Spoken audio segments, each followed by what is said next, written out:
Hello, good afternoon, everybody. Good afternoon.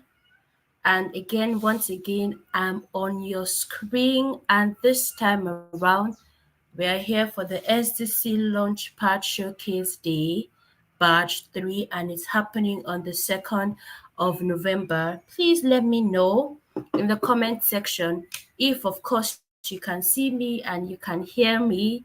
We're excited to be here. It's amazing. It's going to be an amazing and an awesome time. I'm super excited. I'm super pumped. We have had the students put in the work for the past 8 weeks. Trust me, 8 weeks is no joke. It's been amazing. It's been rigorous. They have had sessions upon sessions, advisory session. It's been back to back. And today is the grand finale, and they're about to show us what they have been working on in secret. So let me know in the comment section if you can hear me, if you can see me. Drop an emoji. Let me know how excited you are. Let me know. We'll be starting officially in the next 2 minutes. In the meantime, just drop in the comment section where you're streaming from. Let me know what you're doing, where you're streaming from, how excited you are. Let's see how excited you are. And we'll be back officially in 2 seconds to see you. I can't wait to be a part of this. Thank you once again.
Okay, once again, welcome on board.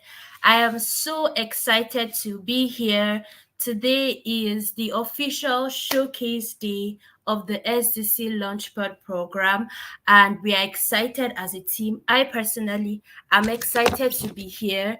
I mean, we've had these people on board for the past almost 10 weeks, working on their individual startups, doing amazing jobs. They have attended facilitator sessions, they have had guest founder sessions, they have had different advisory sessions, different take homes. They have had to do a lot, and we are finally here. We are super excited to have each and every one of you. So please let me know if you can see me. Most importantly, let me know if you can hear me. You can just drop a comment. You can just let me know how excited you are. Let me know where you're also joining in from. We're so happy to be with you. And of course, my name is Uluwatobiloba Anjarin. I am the Programs Associate of SDC Startup School. If you are streaming live, then that's amazing. Like I said, please let me know if you can hear me. Feedback, I need feedbacks. Let me know if you can hear me. Let me know if you can see me. Let me know how excited you are. Let me also know where you are joining in from. We'll be joining in shortly, and we'll be having our principal partner, Cynthia Ichisom, join in as she just tells us how excited she is and a brief about the SEC Launchpad program. But before we have her on stage, I'm going to be introducing myself again and be introducing why you are here, tell you about the SEC Startup School, tell you about the Launchpad program. Hi, Cynthia. I see you already. All right. So before I bring Cynthia up stage, like I said, my name is Oluwatobiloba Anjorin. I am the program's associate of the SDC Startup School. And this is the Launchpad program showcase day. Now, the SDC Launchpad program, like I would always explain, for anybody that has spoken to me at any time, I'm sure you've heard me say this one too many times. So, like I'll say, it is the master's programs, in layman terms, of the SDC Startup School. It is the advanced program of the SDC Startup School course. The SDC Startup School is basically a free course for every founder in Africa. So the aim of the SDC Startup School is to bridge the gap in the startup space, to empower you with all the information you need to be a successful founder, especially in Africa. Now, the SDC Launchpad program is the more advanced program. It's an 8 weeks boot camp. It is an extensive, like I said before, very extensive, very rigorous boot camp for 8 weeks, where you either join in as a founder, meaning you already have your startup and you join in with your team, or you join in as an individual, and basically you get to go through all this. You have different sessions, amazing top-notch sessions to help you build. And today, which is the showcase day, is the day where you come to show the world what you've been building for the past 8 weeks. So basically, we're having some amazing founders come pitch, and that is why we are all here. So that I don't give you all the juice, I'm going to be calling Cynthia right away as she takes it up from here, and then we'll have an amazing time. Hi, Hello. Cynthia. Hi, Toby. Can you hear me well? Yes, very well. I can hear you. Awesome. Thank you so much. Thank you so much. You've been doing a very good job anchoring today's showcase day. So, why are we here? Okay. I mean, just like Toby has hinted, SDC Startup School is going on 2 years right now. Started in 2022 with the focus on just educating founders at the primary level. I think that primary level of education is one of the major things that is missing in the ecosystem.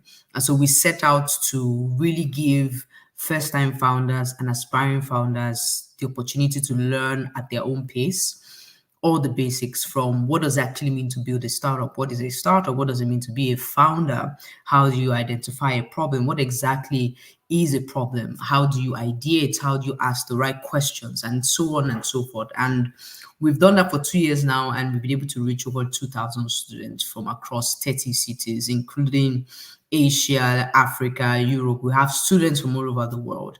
And one of the major queries that we got from the students is, how can we have that hands-on support. We want to be able to put to practice all that we've learned. And so that's how and why we actually designed the Launchpad as a graduate program for the school. So students who graduate from the school have the opportunity to practice what they have learned, and they spend 8 weeks with me and a group of other really fantastic faculty members and also guest founders that we bring in. And they spend 8 weeks and they realize, okay, this is what it means to be a founder. Some of them decide to go on and do this, be a founder fully. Some of them just say, okay, maybe this founder thing is not for me. And that's really good. That's the purpose of this, so that we can have a lot of really strong people out there solving the problems of Africa and of global problems as well. And so we're really, really excited that we get to do the showcase day, because that's where we showcase what they've been working on for 8 weeks. And we have two really incredible teams being at it, solving two distinct problems within the African continent, and they are here to showcase what they've been up to, giving room for our judges to review what they've been up to and really point them in the right direction. Our hope is that a few years from now we can always point back to this Launchpad as the foundation that this startup teams took laid, so that they can actually scale and solve bigger problems. I'm glad to welcome you to the third edition. Actually, we've done the showcase day 3 times. That means we've taken 3 batches. The next batch resumes in January, so we have more of our students who are taking the classes and already applying to participate in the graduate program come January. And we look forward to you listening to the founders, hear what they've been up to as well. And we also look forward to the founders pitching excellently today and just sharing with us what they've been up to and how they're sort of approaching the problem that they are setting out to solve. I wish you all the best, and I want to enjoin you to keep the shop moving. Don't stop, keep the car moving. Make sure that you don't end this vision that you're on. Thank you so much for being a part of SDC Launchpad Showcase Day. Thank you so much, Cynthia. It was awesome seeing you on stage and hearing from you. Thank you Thank you. so much. So right about now, we are going to be going straight into things. Things are about to get a little bit serious right now, but I mean, just calm down, enjoy yourself.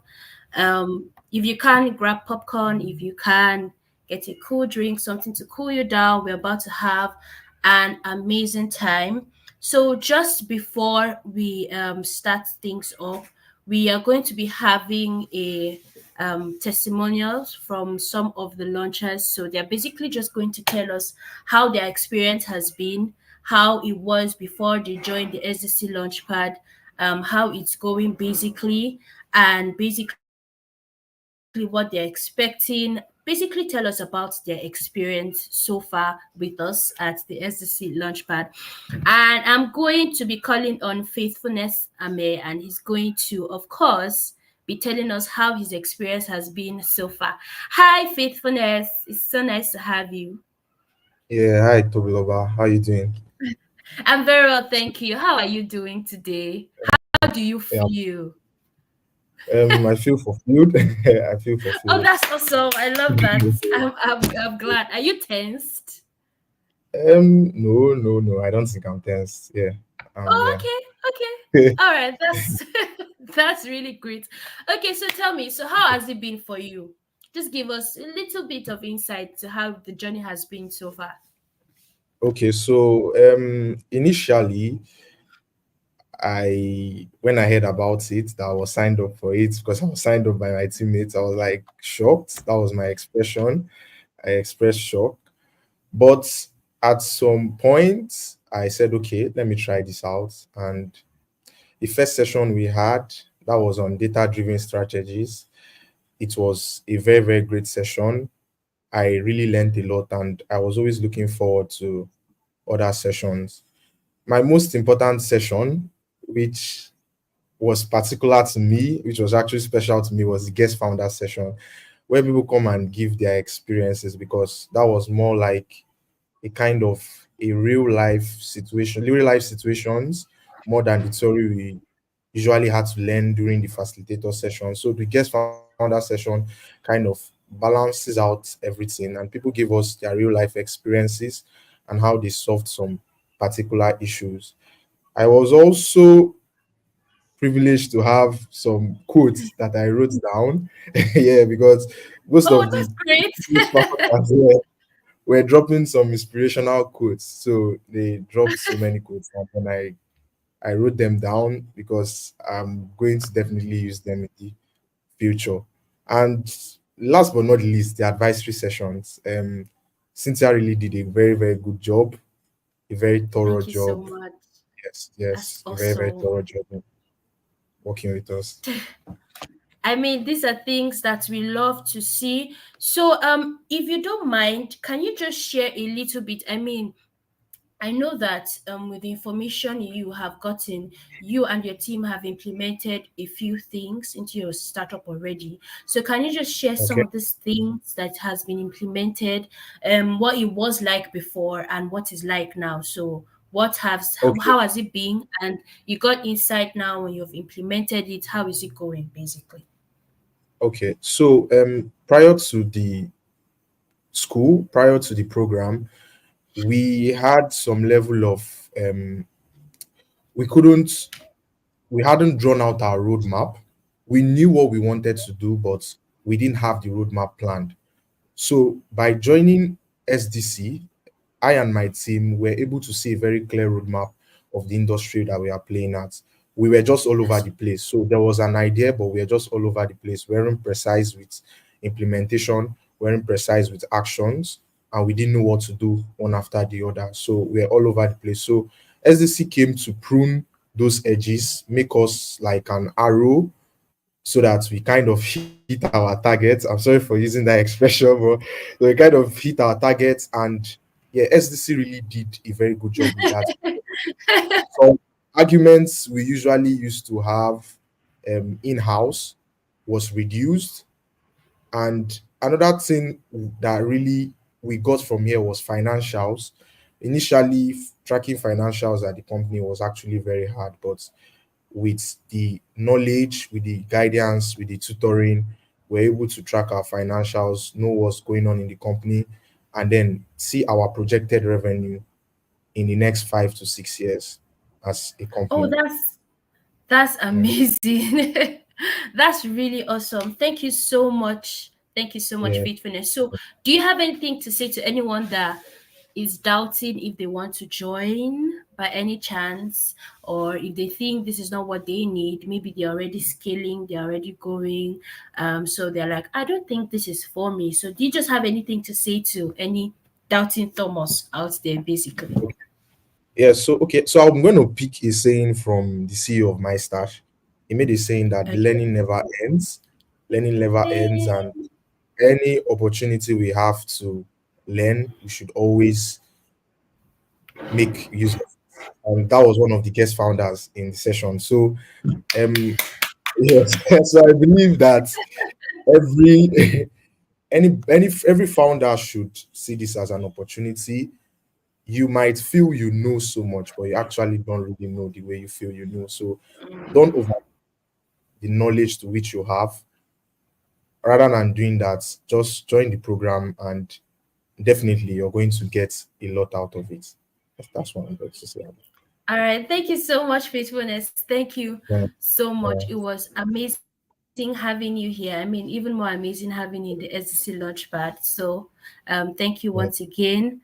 So you can go down right now. Thank you. So, I mean, we have all heard from Faithfulness. Learning is something you always have to do, especially as a founder. And he said that was from one of the guest founders session. And trust me, the guest founder session is always one of the amazing sessions, because again, you have theory, basically different facilitators, they just come and then give you stuffs. But the guest founder session, like Faithfulness said, it makes it real to you, because these are people that are actually building things and they're telling you how it is going, how it has been, and how you can do things to navigate as a founder. And that is absolutely amazing. So right about now, I'm going to be introducing our judges. We have two amazing judges. Trust me, these people that I'm about to announce, they are top individuals. They're amazing. They're doing amazing stuffs in the ecosystem, and having them on board is, I mean, it's just mind blowing. So, first off, we're going to be having Austin. Hi, Austin. If you can hear me, we're going to be having Austin. Austin is one of our amazing judges. Hi, Toby. Good. Just give me a second. Let me turn on my screen. Hi, can you see me? Sorry. Yes, yes, we can. Hello, Austin. So Austin is actually the CFO of Angel Radar. So sorry, and he's going to be one of our amazing judges. I mean, you hear more from him when the pitching session starts fully. We hear so much more from him. And the next judge that we're going to be having is Toluwani. Hi, Tolu. If you can hear me.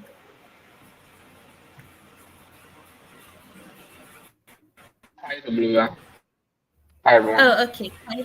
Hi. Hello. Good afternoon. So, Tolu Afternoon. is the co-founder and, of course, the CTO of GAMP. Like I said, we're going to be hearing more about these individuals once we start hearing and seeing the pitching session. So things are about to get really serious now. We're going to be having all the founders come on board, and they're going to be telling us what they have been building for the past 8 weeks. But just before that, SDC has some really, really amazing partners, people who have been helping push hold the fort, and they have been doing amazing work. And these are some of the things that our founders, the launchers, will be benefiting when as they're pitching and they're graduating from the SDC Launchpad. So first off, we're going to be having David from Cloudplexo, and he's going to be talking to us about Cloudplexo basically and what they do. Hi, David. Good afternoon. Hi, good afternoon. Can you hear me? Yes, yes, I Hi, can can clearly. oh great, great. So hi everyone. It's good to be here. Always excited to be at startup events like this. SDC has been a good friend of our firm at Cloudplexo, and it ties quite well into what we do at Cloudplex, which is supporting organizations, startups, and enterprises to focus on growth and innovation so that we can help them with their infrastructure needs. It's no news that most startups fail, about 90% of them fail. And we're very glad and proud of SDC, of the work they are doing in ensuring that a lot of startups scale through this failure prone period. Just in a moment, I'll just give a brief of what Cloudplexo does and how Cloudplexo's partnership offering will be coming into the SDC program, right? So let me see if I can present. Okay.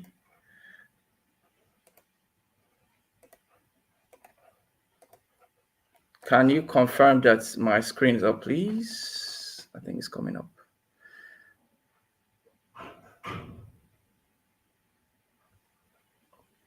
Hi, Tolu. Can you confirm that my screen is up?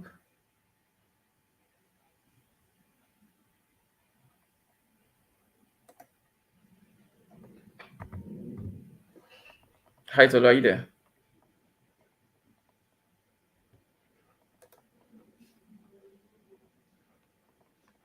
Well, I guess it's up though.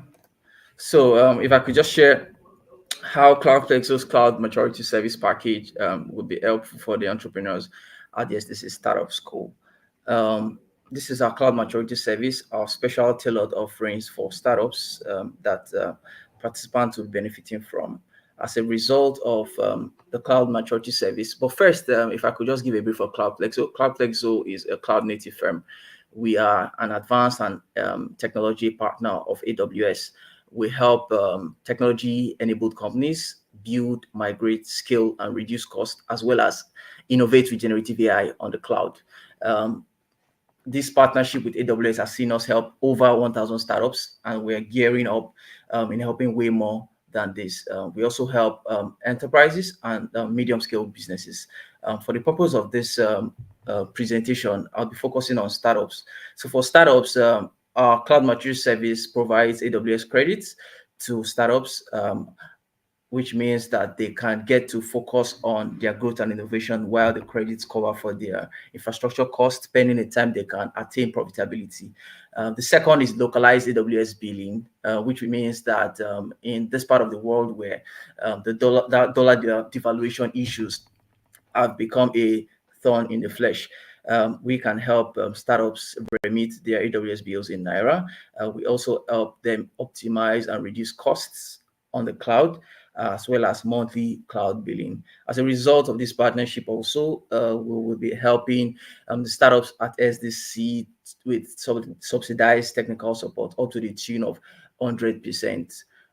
We will be helping to upskill the technical teams on the startup teams. Also, we'll be helping them with generative AI proof of concepts. We have a lot of work going on in that regard, and AWS has a lot of resources that helps startups easily integrate generative AI into their existing offerings without having to do too much of under the hood coding, right? As written here, we also have discounted software purchases, and then software posture and cloud management platform, which is Wendo. Wendo is our proprietary application or product that we will be giving to participants of the SDC to help them monitor their cloud costs and also ensure that their security is top notch. As a result of this partnership, also participants will be getting a tailored stamp of authority stamped by AWS, letting them know that their infrastructure is well provisioned and in tune with the global standards with regards to AWS worldwide. And they can then in turn take this to institutions where they are raising funds, VCs and accelerators to show that their infrastructure is certified to be well provisioned and to be safe and secure and ready for scale. All right. And with that, I think I can just go back to um, how this offering can help startups. So as a result of our partnership with SDC, startups will be enjoying this and many more. We're glad to be a part of this and would always be happy to support the startups through their development process and their growth process. We'll also be supporting them with a lot of credit, as I've mentioned earlier. And then way down the line, we'll be having periodic sessions to them to know what their problems are with regards to cloud and infrastructure and how we can help. I hope that with this, we can help reduce the failure rate of startups and we can help advance the gospel of SDC in West Africa and beyond. Thank you so much for listening. Cheers. Thank you so much, David. Thank you so much. That's so amazing. I mean, we've heard all the good work from David and what they do, our Cloudplex. So, and even more amazing some of the amazing things that our founders and our launchers, as we would love to always call them, benefit just from being graduates of the SSC Launchpad program. Once again, thank you so much, David. That was an amazing presentation. So now things are about to get really serious. We're about to get into the major reason why we are here, and so I'm just going to be giving the pitching protocol. So, like I stated earlier, we are having two amazing startups pitch. Trust me, they have put in all the work, and I mean all the work, and they're going to be showing us what they have been doing so far. And so, how this is going to be like is we are going to have the first pitching session, and that will last for 5 minutes. And once the person is done, then we have questions and comments from our judges. And once that is done, we have our second excuse, we would have our second partner come speak to us about what they are offering and what they do. Then again, we'll have the last pitching session from the next founder, and then it goes on. Then after the pitching session, we'll just have a roundtable with all the founders that we have at the SEC Launchpad while the judges go and do their thing, and then we'll take it off from there. So we're going to be starting with our first startup, and they are no other than Dome Academy. Hi, Imikar. If you can hear me, you are upstage now. Hi, how you guys doing? My name is Emeka Addison from Don Academy. How you guys doing? Very well, thank you. So, I mean, just before we begin, how do you feel, basically? Um, I feel excited. I feel I feel ready. Um, Okay, so I feel motivated to start. Um, that's yeah, awesome. Are you tensed? not really. Actually, Oh, I was expecting to actually be teach. tensed. No, I was Oh, expecting okay. teaching after the first one, but it looks like the schedule has changed. The scheduling was changed. So Oh, don't worry, okay. All right. I'm prepared. Let me just gather Okay. some notes. So I'm kind of prepared to talk what the All right. exciting things at Doom Academy and what yeah and what it's all about. Okay. All right. Let me know when I can start your slide. All right, so yeah, this is good. This is great. So, good everyone. My name is Emeka Listen. I'm the founder of Doom Academy, and I'm here to teach Doom Academy. And Doom Academy was made possible also with help of my teammates that work alongside with me on Doom Academy. This includes Melody Daniel, Narizio Omaha, and also other members that work toward day and night to make sure that our activities are a success. So, help me next slide.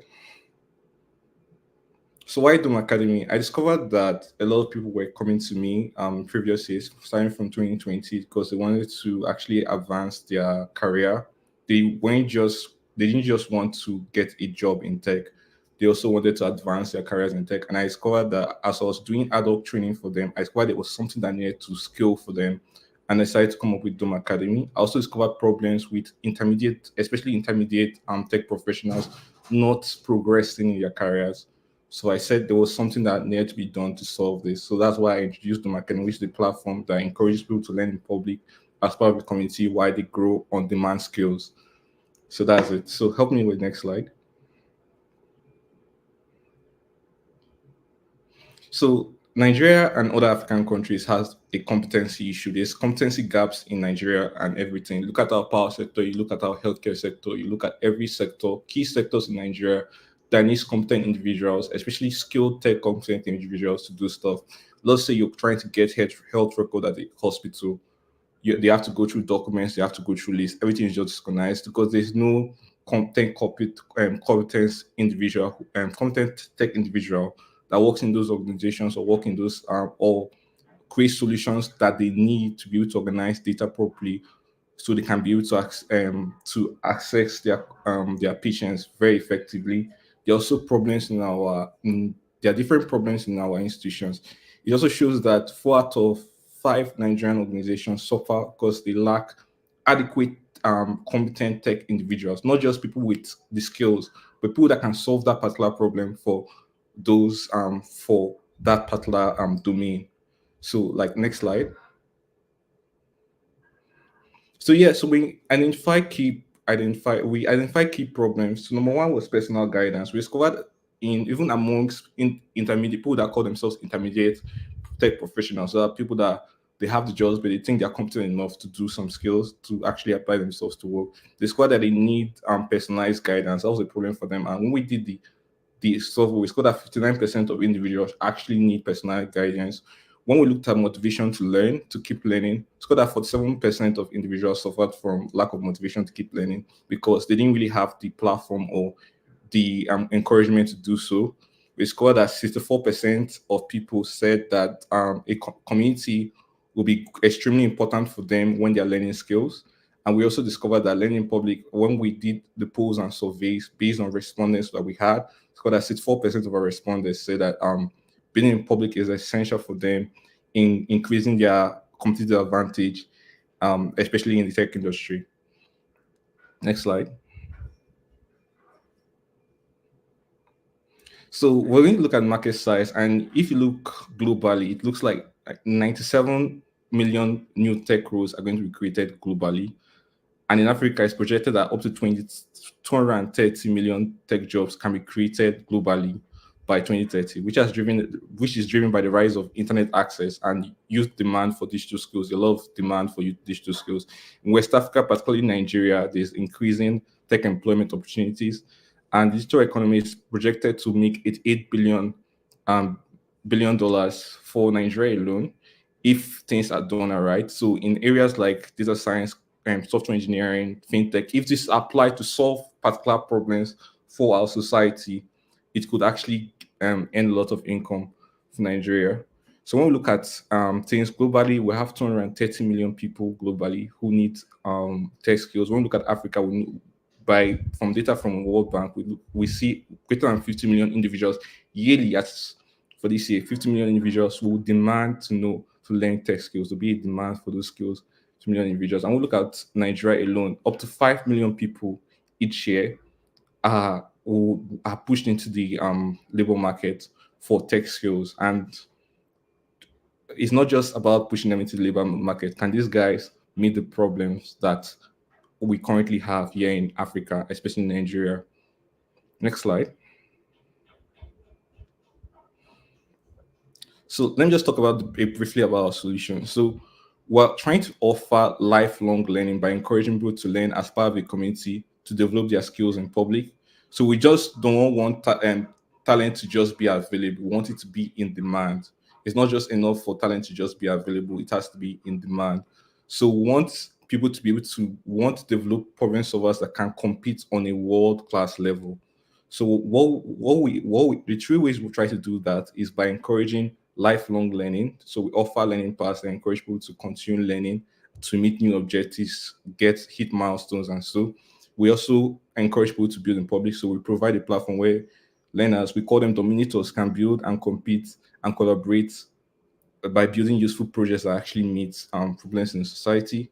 Also, create a learning community. So we have learning communities, not just we have a collective learning communities, but we have learning communities based on individual interests, based on particular niches in the society, particular technological centers in different areas. So that's what we're trying to do. Next slide.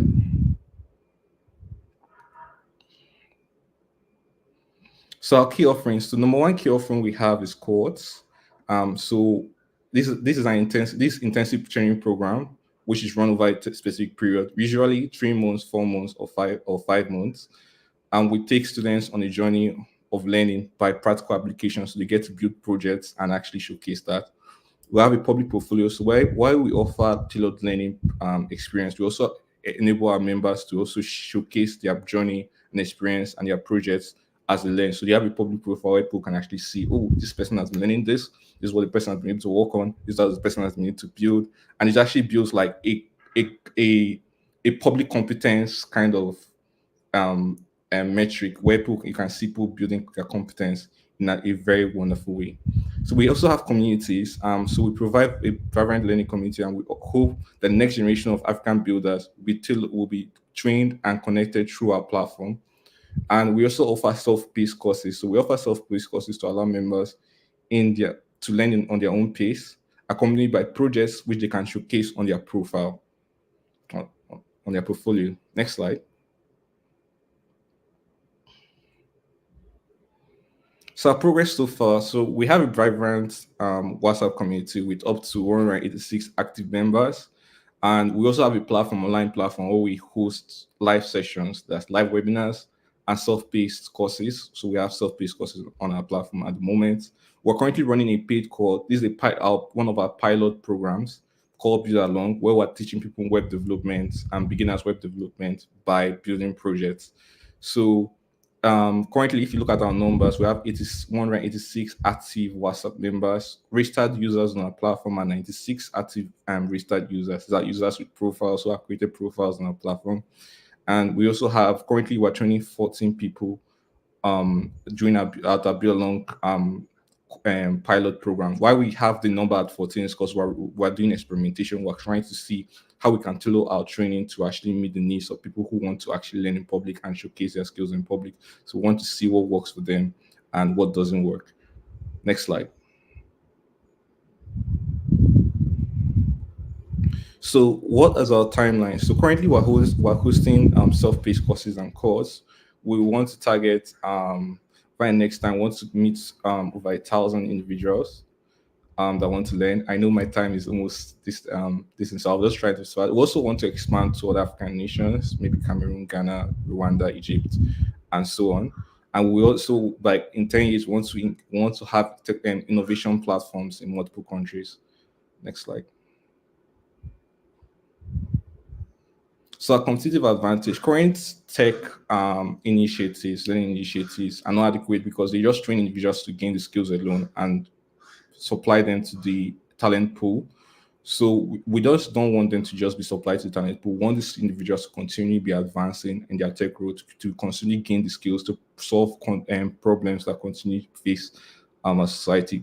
Any problem that faces the society, continue to save them. And how we bridge that gap is by providing a learning experience for our dominators. Dominators are our learners through their career progression, helping them take the next step necessary that they need to take, providing mentorship opportunities for our dominators, even as they advance to the next level of their careers. We ensure that people who learn on our platform can also advance to becoming mentors on our platform, encouraging continuous learning. And of course, we also, by our communities, we want to actually have people connect together so they can meet together to learn together and also solve problems together. Next slide. So our revenue model is quite simple. We have paid courses. Currently, we're doing a paid course, and we have up to 14 members. And we didn't charge so much for the course, and we had 14 people sign up, and 14 we charged 10,000 per people who were signed up for the distance. So that was 140,000 naira. If you look at the amount that is to be made from that, then we also have paid courses. Paid courses are courses that people can take on their own. It's like self-paced courses that people can take on their own and they can pay depending on the amount and the price depends on the amount, the competency needed. Talent sourcing. So this is a very important aspect where companies can come on our platform and actually hire talent. They can fill their profiles, and they can also post their jobs on our platform, and people can actually get apply for the jobs from our platform. All right. Okay, so your time is actually up. All right. I So, wanted to go to members. Can you share? oh, okay, maybe much later, but your time is up. So now we are going to be having the judges and we're going to be hearing from them and know what they have to say about your presentation. Hi, Austin. Hi, Tolu. Hi. Hi. Awesome. Austin, do you want to go first? Okay, sure. Great presentation. Great presentation. Can you start from the can you start from the beginning of your slides? Okay. Someone should just help me go to the beginning.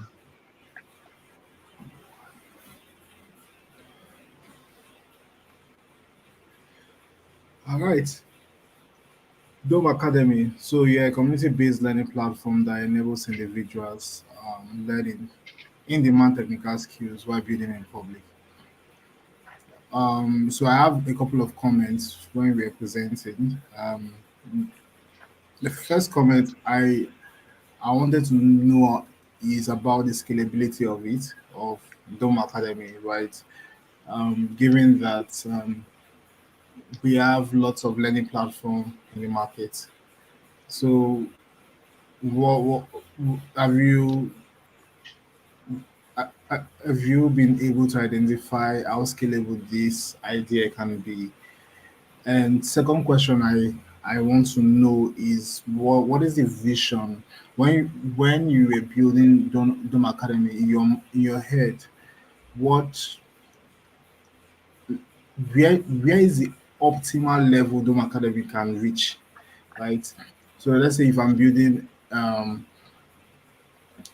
manufacturing center now, the optimal level I'm thinking of is I want to be listed in the stock markets. I want to manufacture um, a lot of product that people can use, right? So, what is the optimal level that you envision Dome Academy can reach?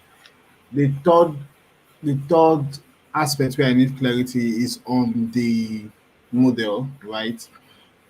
You mentioned that you charge 10,000 naira for the paid classes. So let's say we have 20 people. So they pay 10,000 naira.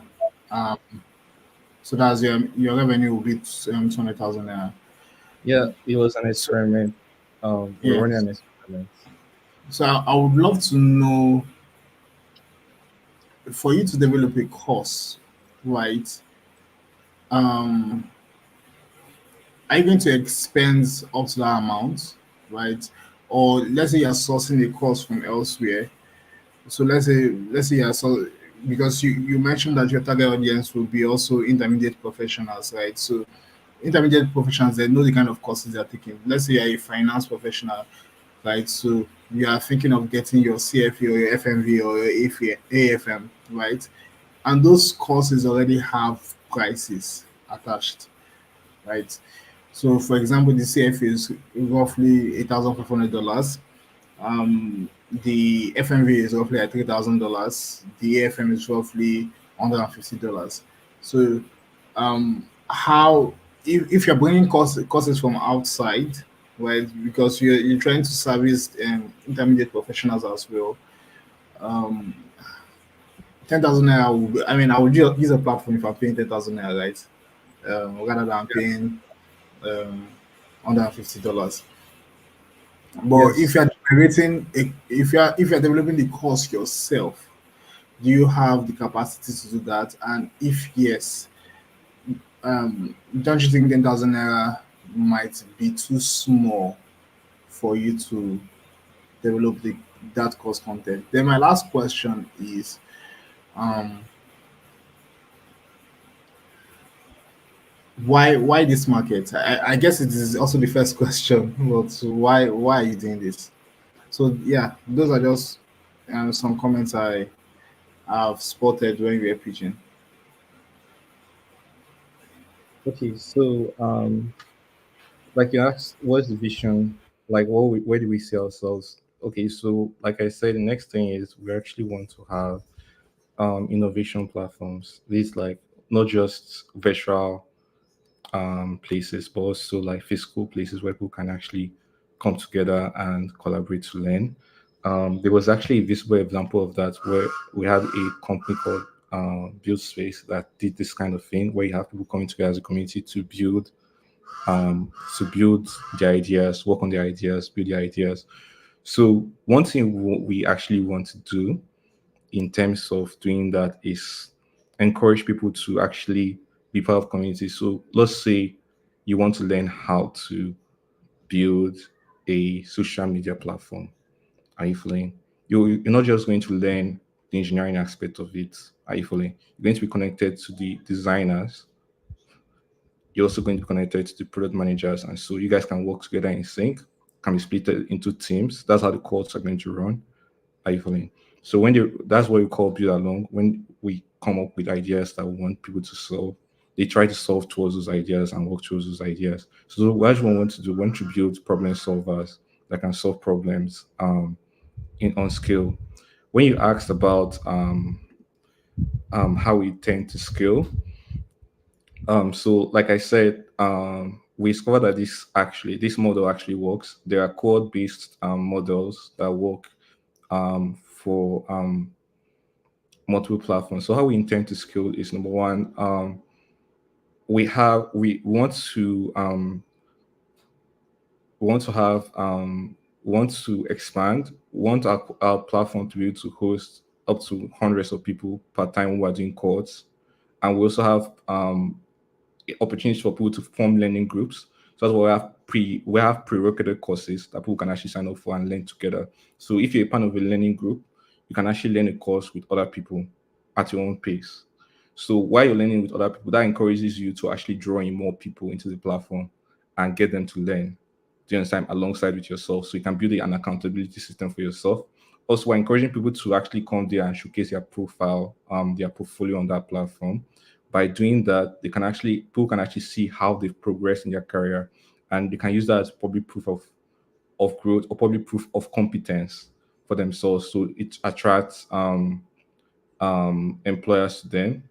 When you talked about the price, how we did the pricing for why the pricing was 10,000, that's quite low, especially if we're trying to target somewhere like people like intermediate developers. The pilot program was aimed at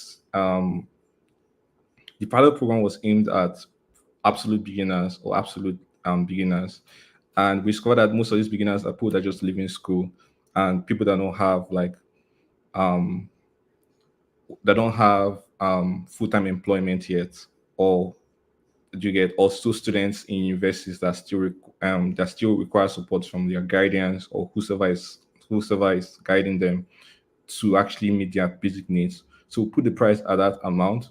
We're running it as a pilot program to experiment to see how it works. So by what we're doing practically in that program is that we're dividing them into different teams.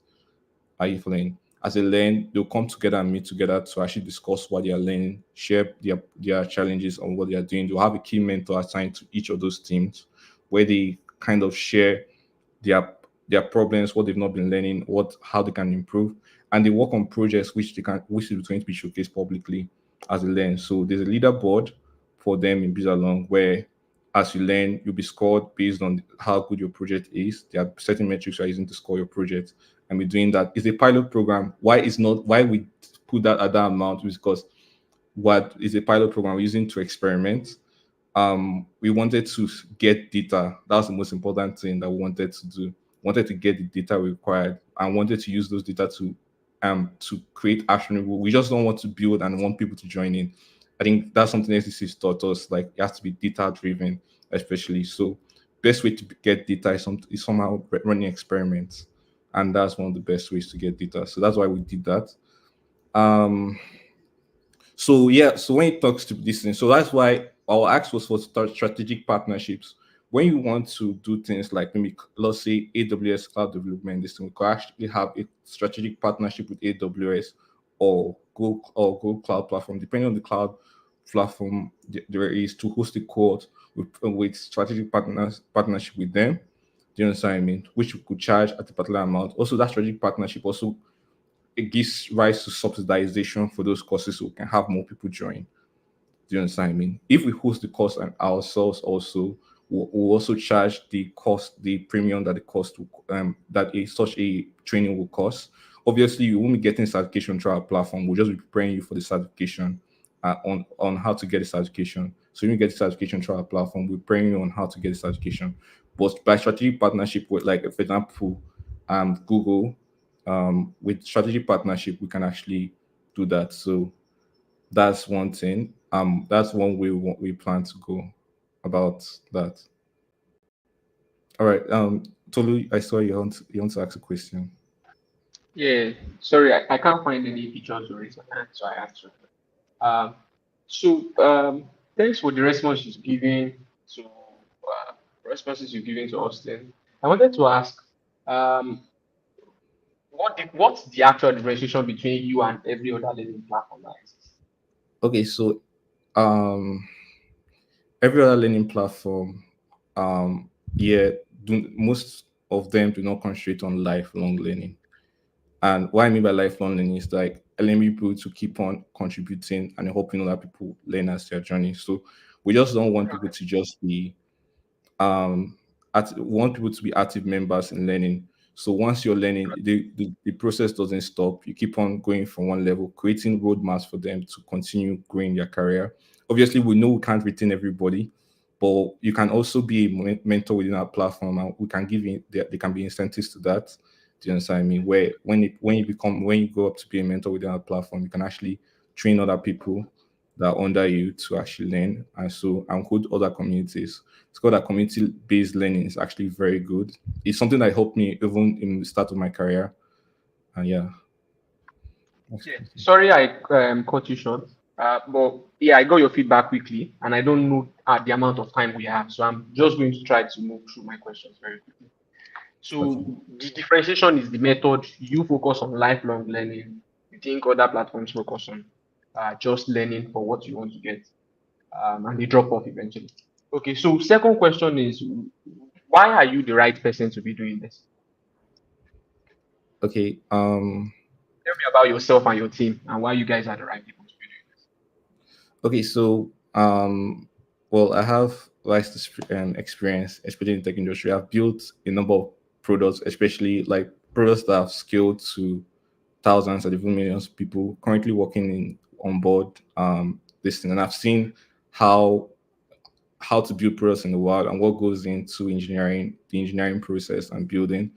I'm also partnering with very good, very smart individuals. Some people that are smarter than myself. We have Melody Daniel, which is always like he's always a first principles person. Goes down to how first principles work, and we have that passion to actually try to build first principles teaching, trying to teach people how to solve problems, not just get careers to like progress in like get a job, get promotion and everything, but to be able to solve problems, like apply themselves. We score that a lot of people get stuck in a job, and when that happens, they don't really have that. When they lose that job, to be able to bounce back from that is really hard for them. So, we want to create a way in which somebody is almost self reliant, like whether there's a job or not, you can create something for yourself. Got it. Got it. Do you have any educator amongst you? Yeah, so we have I'm an educator also. I've done run trainings for government like Enugu state government. Um I've trained more than 100 people before on Okay. scale. You understand what I mean? We also have Adeze Ugu who was also a mentor in old school. She has trained up to and also another community. She has also trained up to more than 100 individuals on web development and this thing. So we have people that are there that have those skills. We also want to also bring in more mentors within our platform. We're just starting out. Do you understand? I mean, also want to bring in more experienced mentors into our platform that can also Got train people. Okay, got it. So next question I have is, I assume so. You said you want to charge 10,000 per No, person we're not for your chatting. experiment. Sorry. No, Um, Let me say what I'm saying again. Then you can correct me if you think I'm wrong. So I said you are okay. doing an experiment, like a pilot program, and you are charging 10,000. Uh, is it per person or per session for the experiment? Okay, so the experiment is per person. Um, per The person. length of the experiment. Yes. How Yeah. long is the experiment? How much is the experiment supposed to last? Okay. It's just 8 weeks. Got it. That's Got it. just 8 weeks. Okay. So the question I have is, what are you trying to learn? So the reason why the question is coming up is you made some things very clear very early on that there are a lot of programs and people are already trying to learn in some ways. That's some validation that there's a gap, definitely. And people pay and also use free courses. There are a ton of learning materials everywhere. There are free materials. There are communities as well, like Product School, a lot of 1,001 communities. So the question is like, what are you exactly trying to learn that is different by charging 10,000? Um, and did you learn it? Yeah, so we're still in the process of learning it. One key feedback we learned is that when you have when like different people have their different approach to learning.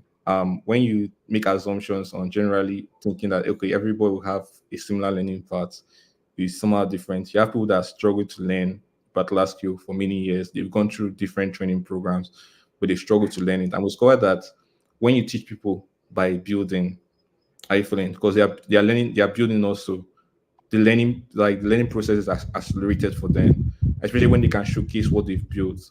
The learning process is accelerated for them. So if they are building, working on projects, actively working on projects while they are learning, the the the time to skill, are you following? Time to skill, time to mastery becomes shorter because they've been practicing and they've built that muscle within their mind to be able to like apply what they've learned to something. Some people they have this challenge because they've learned something but they don't know how to apply it. They don't know what to apply and what to apply it for. Do you understand me? So we teach them that skill. We also want to teach them how to be not just employable, but to be also like to solve problems. So we're giving them challenges every week to work on every week. So we give them challenges every week to work on. And as they work on those challenges, we're building their skills in that area. Okay, got it. So I got your feedback as well. So I know you have the pilot program you are running, you have a WhatsApp group you are on, and you have a few other things that are in the pipeline. And there are 1,001 possibilities of how things could go. What I would like to know is um, your next set of milestones. What's the next most important thing that you are focusing on, and why? Okay, so What's the next thing yeah, you so have to achieve? we're focusing on how to do a course on skill.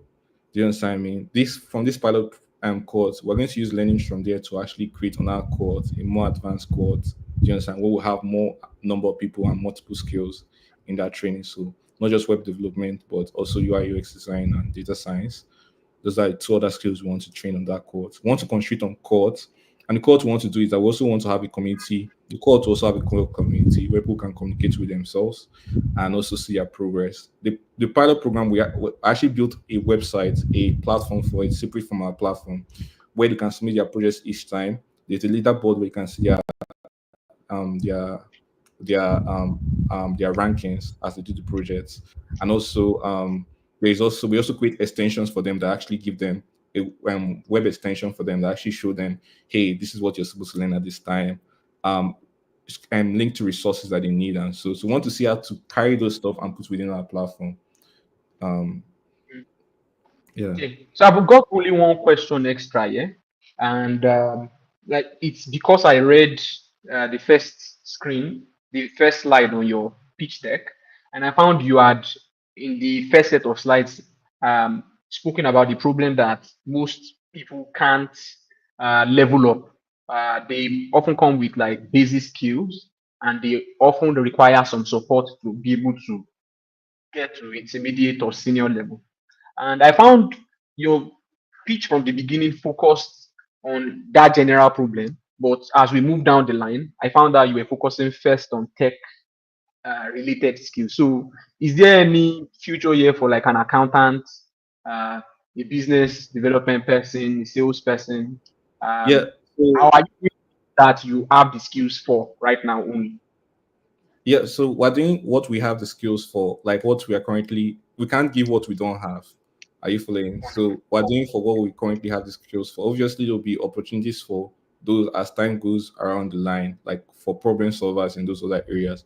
We're doing what we have the skills for at the moment, even at now, so web development and, and software engineering. We want to do what we have the skills for as we get more mentors, as we learn more, as we see how we can meet. Because also, those skills also require a different level of learning. People that are learning those skills don't have the same kind of mindset with don't share the same type of mindset with people that are learning software engineering. Someone who's learning sales or marketing or digital marketing don't share they don't think the same way.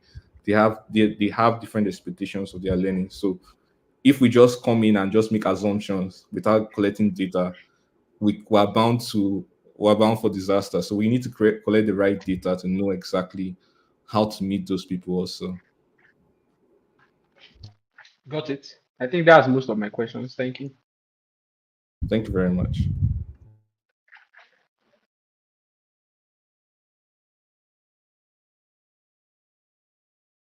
So last question for me. Is it going to be, is the training program going to be virtual or physical? So currently we're doing virtual programs. We've had a number of people ask for physical programs Are you following? Because of Yeah. cost of doing that and every other stuff, we can't do physical programs right now.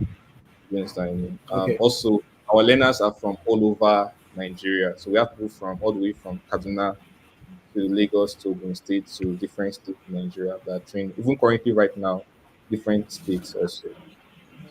So, So where are you building from? Are you building from Lagos or Abuja or Kaduna? Where are you building from? okay, so I live in Enugu. I'm building from Enugu. Okay, awesome.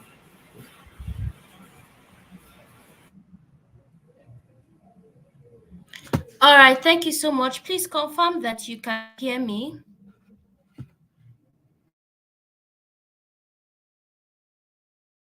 Yes, we can. Can anybody hear me? Yes, yes, we can. All right, thank you so much, Emeka. All right. Thank you so much, Emeka. Thank you so much, Austin. Thank you so much, Tolu. That was an amazing, amazing session. I promise you, Dome Academy is doing a really great job. And I can't wait to see what you guys have going on. Thank you so much once again. So next up, we're going to be having a very, very brief and quick presentation from a partner of ours. We're going to be having a quick, brief presentation from a second partner. We're going to be having Talent Sync come speak to us about what they do and what they have going on. Um, Hi, Daniel. If you can hear me, please, the stage is yours. Hello, Daniel. Hello, good afternoon, everyone. Hi, Daniel. Good Can afternoon. yeah, such a great honor to be here with you all this afternoon. So yeah, quickly, I'm Daniel, a co-founder and also marketing lead at Talent Inc. So although we've rebranded, so we're now Tiago, which stands for Talent Identity and Assessment Global Operations Company, basically. So quick one as a partner, it's such a great privilege to partner with SDC, and we are thrilled to be part of this dynamic gathering of innovators and visionaries, basically. So what we do basically at Tiago, we connect talent to we connect talent to job opportunities to several opportunities basically, and we also help startups to to f- we streamline hiring processes for startup basically. I think that's better in a simple way. Yes, we streamline hiring processes for startups basically. So Tiago is a marketplace. It's for talent assessment, hiring, and connecting vetted and verified talent to startups. We are basically offering a launch pad for growth. And with our AI-driven system, which streamlines the entire hiring processes from talent application to final evaluations, allowing startups like we have here to seamlessly automate their hiring and select the best candidate with ease, basically.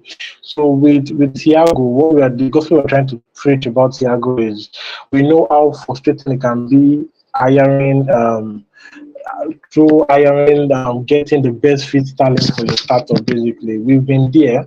I personally have been there when I was trying to build a startup myself. I knew how frustrating it could be when it comes to the cost of hiring, the whole stress of probably looking for a best fit talent, basically from searching for talent, reviewing several applications. So with Tiago, formerly Talent Sync, yeah, so we basically streamline this for starters. Basically, it's basically it's as easy as you can think of, very easy.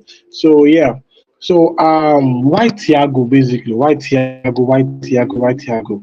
So we are basically focused and we've built Tiago specifically for growing companies that need scalable hiring, basically. That need scalable hiring, and we also save time and cost through our AI-driven processes. So with our assessment with our assessment API, which is also open for several startups to also integrate into their system. It helps with streamlining the best and verified talent, because we've built an API alone for the assessment that gives a good that helps us vet our talent very well for our assessment tests, cultural fits, project review, and all before they get verified. So talent are the ones shortlisted for start about having the best fit talent for our startups basically in our ecosystem. We have a large pool of talent also, so you understand. So startup gets access to our talent pool. They get access to our talent pool for scalability. You get me? So I think due to my time, because I also have another meeting to work on, so I feel like I will just round up by if there's anything, you can definitely go up on tiago.com/onboarding to get onboarded as founders, as startups basically. Thank you. Thank you so much, Daniel, for that. That was really, really amazing. Thank you, thank you, thank you. So, like he said, if you need more information about what they do, you can just go on their website. That's both for founders and as talent. If you want to be paired with a talent, you can go on their website. If you are a talent and you want to be paired with a startup or an organization, you can be sure to do that on Talenting. That has been amazing, amazing. So next up, we're going to be having our next pitch from our next founder, and we're having no other person than Precious. He's going to be taking on the pitching session for his startup. Hi, Precious. If you can hear me, can you hear me? Yeah, I can hear you. Can you hear me?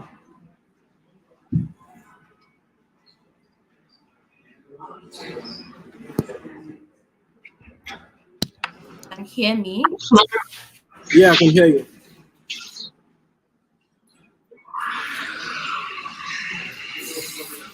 Hi, Precious. If you can you hear me? Yeah, I can hear you clearly. I can hear you clearly. All right. How are you doing today? Pretty good, and you? Very well, thank you. So, you're about to pitch. So, are you ready? Can I share your slides now? Yes, you can. All right, great. All right, so you have 5 minutes, 4 minutes actually. So, please do well to use your 4 minutes very, very well. Thank you. All right, thank you. Good afternoon. Hello, good afternoon, everyone. Could we please next slide?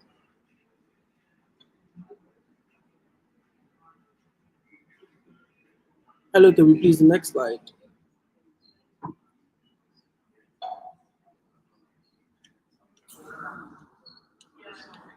I don't know if you can hear me, Toby. Can you please give me the next slide?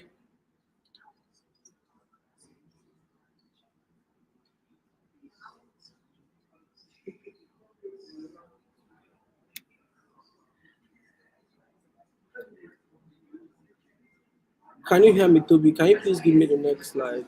All right, thank you. Please, the previous one, because you kind of moved too fast. All right, thank you. Hello, good afternoon. As of September 2024, Nigeria is currently facing 37.77 rates in inflation when it comes to food. The road to the market for farmers has become so choked with middlemen, and we have 40% of our food being wasted after being produced, leaving the common Nigerian with the option of buying food that is presented to them without being fresh. Why do we feel this is a problem that should be solved? Because we believe that every Nigerian should have access to fresh food, because we have the capacity and we have the abilities to produce our own food here in Nigeria. And we believe everyone should have access to convenience. And we believe that farmers should be the next set of our economic controllers. And food should be available for every Nigerian. Next slide, please.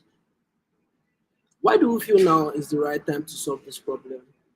We've grown from buying recharge cards on paper to doing mobile transfer to topping up our phone with our devices. And I can see GAM is building a product for us to ensure device financing. So it shows that Africa is ready to embrace the online solutions. And the food keeps getting wasted on a daily basis. And it's a very big hassle for us here across Nigeria, where we have a growing population, or we have food still being wasted. And if we walk on the streets of Lagos, walk on the streets of Port Harcourt, people are begging and are hungry. And we also see the high cost of transportation. The cost of transportation is increasing on a daily basis. If you're using boats, you complain. If you're using normal transportation, you also complain. So it's across the different routes. Next slide, please. My name is Precious Richard Micah. I'm the COO at Staples, and this is what we're doing at Staples. We have our SES, Save Time, Eat Fresh, and Spend Less.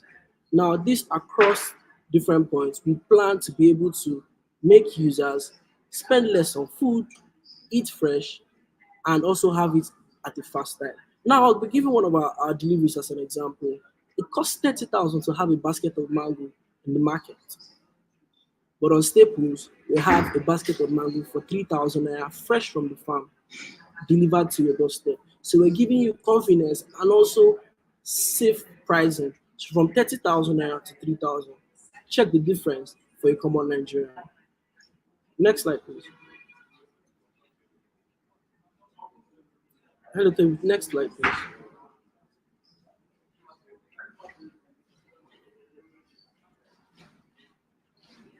Hello, Toby. Can I have my next slide, please? Wow.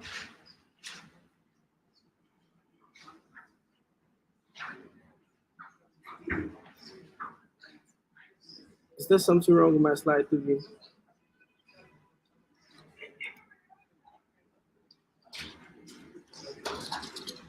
Okay, so I feel I'll just shoot without the slide, or I could also present myself.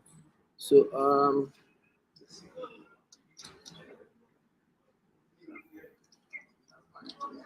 okay. I'll be sharing my screen in a few. All right, so after solving this problem, what are we doing next? We built the product. We currently have a website who we use for an MVP, and currently have our mobile app, which is set to be launched on November 10th. And now we've understood logistics, and we know that logistics is our core base, and we're ready to move on to the next stage. Now we believe that Staples is for everybody, but we've been able to still segment our markets out of everybody. We believe we're for the Gen Zs, for the convenience-seeking individuals, and for busy professionals, and for homebounds. Now, what's the market size and what are we trying to solve? We believe that in 2029, we'll be having $1.88 billion in terms of our market size for online grocery purchases. And we believe this to grow on a yearly basis. And also believe that by 2028, we'll be able to hit 100,000 users on Staples. Now, what have we been able to do? I have a strong feel that once you're building an idea, the first people that should partake on that idea should be people around you. So with people around us, we've been able to amount to 87 orders. We have 10 employees, and we've been able to make a total sales volume of 1.4 million naira with just the people around us. And now, how do we make money, and how do we plan to make money, or how we're making money right now? Currently, we take a service charge of 10%, and we have a delivery fee of between 3,000 to 5,000 naira. It depends on the kind of items you're purchasing. And we're looking to provide food storage and bulk purchase. You might say, how do you want to plan to do food storage? Every single food item has a specific food storage that fits it. So we look to dive into that. And what do we forecast, and how do we see ourselves to grow in the next couple of years? We believe that in 2025 we should have hit 3 billion naira, in 2026 12 billion, and in 2027 30 billion naira in sales volumes. And we have key metrics that we hope to achieve. Currently, we're live in Port Harcourt. We have our website up, and we have our mobile app ready for beta testing. And now you might say, oh, this problem might have already been solved. But now we have our key metrics which we use to know how we're better, or how we plan to be better than the current market. Now, everyone is trying to purchase on their phone, but the seamlessness of purchasing on their device. You can go on our website, www.staples.co, We are giving you great UX, low cost, and a very large inventory size. We're offering same day delivery across every single item, and we're offering market instruction down to the point that we even cut the leaves for our users. So all you need to do when you get an item of staples, you get it down to your doorstep, and you all have to cook. Our inventory size, we have someone ordering if you're from the Igbo part of the eastern part of Nigeria. You know how abacha is really important to the Igbos, and we have abacha listed on our platform, and people purchase that. That's how deep our inventory is. So we're providing every single item that can be used to cook. Now you might be saying, where are these guys coming from? Who and who? Why do you feel we're the best people to solve it? For myself, I've been in this logistics space for about 5 years, and we have our tech lead. I was also be building products for 5 years, and our CEO and product lead has also been building products for 5 years. I've worked for Heritage Bank and Clasher, and this shows that we are ready to build these products. And we also have a board that has lots of farmers, large scale farmers that are controlling our system to make sure that we do pretty good. And currently, what are we raising for? We're currently raising $100,000, and we need to spend this across staffing, logistics, warehousing, products, and marketing at good proportion. Now is the time to make sure everybody eats fresh. We have lots of diseases coming up in the world, but I believe that if everyone eats and stay fresh, then we can be able to stay healthy and live longer. Thank you.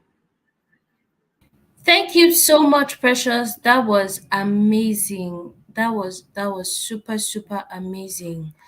All right, so we're going to be hearing from our judges right now and know what they have to say. Basically, hi Austin, hi Tolu. If you can hear me, you're up now.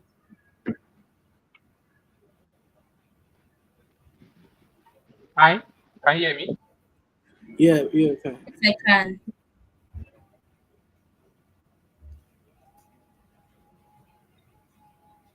I can hear you, Tolu, so you can speak. Okay.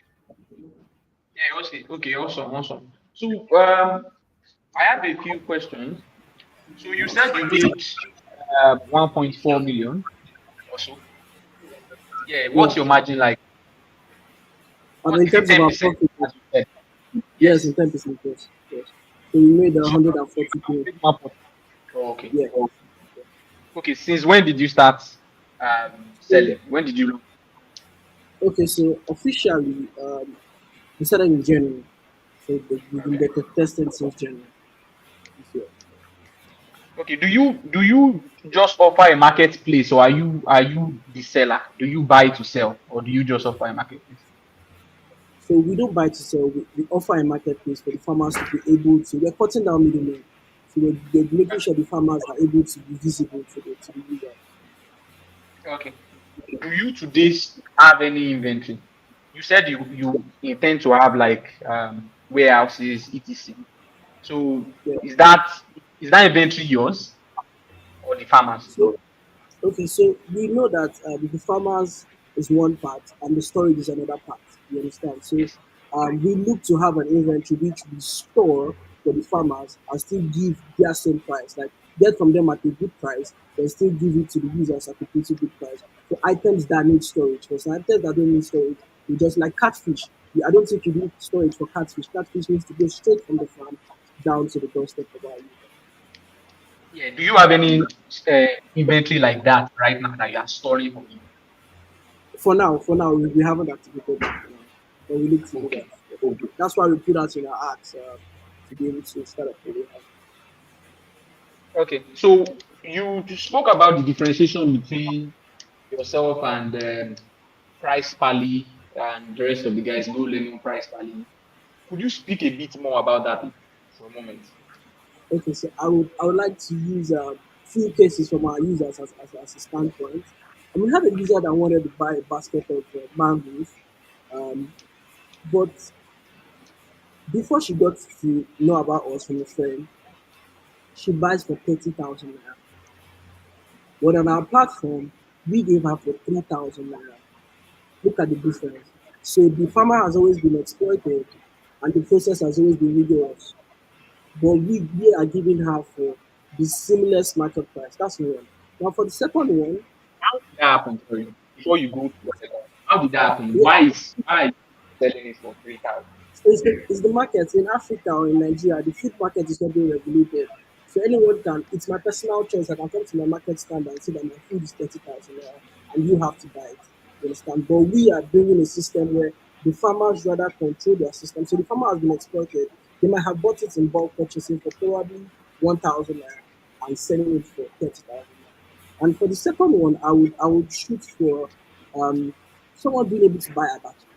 It sounds not touche, but it's a good food for an Igbo man. I don't know if someone there is Igbo. It's a pretty good food for an Igbo man.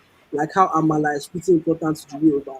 So I feel we being able to go down in so much of inventory, it's something large for it. So who on your team is making abacha? We don't make it. The items. Abacha is an it's a leaf. So you're probably Yoruba, but yeah, it's an item. So Yeah, you order some other items to make. I'm just being precise on what the person was trying to yeah. I've had some abacha, so I wondered if you had the do. Yeah, components. yeah. So Um, it's pretty, yeah. okay, so if you have 10 team members now, why do you have 10? Um, our operation cuts across different spaces. We have the technology and we have the operation. Now Okay. we have volunteers that love this idea and just want to work on it with us. We have our social media arm, we have the technology arm, and we have the operations arm. When you talk about operations, remember we're doing a lot in terms of logistics and in terms of order processing. So our staff cuts across these various areas. Interesting. What so you have 10 team members right now. You've made Yeah. 1.4. When did you say you went live again? So we officially went live in January, and we've been iterating the product ever since then. Yeah, so the 10 recently joined on or they've been part of the team since Like just at around that at time. the point where we want to launch our mobile app, like I said, our mobile app is we were three at first in January, they were sort of growing. But as of right now, which is not by November 10th, we're putting out our mobile app. So we had to be ready to face the surge that is going to come in. So we had to Okay. expand our team across different things. Don't you think you are spread too thin if you are covering the entirety of Nigeria and anybody can order for anything? How do you make that happen? No, we're not looking to cover the whole of Nigeria just yet. That's why I said we have our launch in Port Harcourt. So we're looking to Okay, conquer Port Harcourt. city by city here. So we're currently live in Port Harcourt. And I don't know if I could share my screen again to show you our projection, which we look to go live in Lagos by next year and Abuja by the following year. So it's a rigorous market, so we have to be careful on how we shoot and get the content. Okay, I got that. I don't know if you know, but I couldn't see your screen for a long time. I think till the tail end of your presentation. But yeah, I would like Austin to go ahead while I put together some more questions. All right. But Toby, I don't know if you can get the screen up, so just in case. Hi, Gracious. How are you? Hi, good afternoon. Definitely. Very impressive stuff you're building. I'm always agnostic towards sectors like agriculture, energy, anything that can create jobs. So, yeah, I will not be asking much questions. Um, but my first, yes, like what Mr. Tolowani mentioned, right? We didn't get to experience your presentation maybe because of technical issues from this. Yeah, maybe because of technical issues. So, but my first question is, I want you to run me through your operational model right now. How do you get goods from the farm? Well, you mentioned it's a marketplace. So, are you saying that um, you get farmers to list their product on your platform and that's it? Or do you intentionally go to the farm and just register? Like, just run me through the operational model. From there I can get more clarity as regards how you operate. All right. So I'll run you through maybe I'll run you through the mango order so you just see what it's like. So first off we had to get an inventory of farmers. We just like being able to provide a service. So we have an inventory of farmers. Currently, we have about 47 farmers on our inventory system across. We currently focus on Port Harcourt, and then we have their database with what they provide in terms of if you have catfish, you have mango and whatnot. So an order is being placed with the availability of the inventory the farmer currently has and the season. Like I said, that's why that will take us to storage. Like the season at which it is also So available. I didn't get that. You say you get your inventory of farmers, then what happened? We get the inventory of farmers. Can you hear me clearly now? Yeah, I can hear you.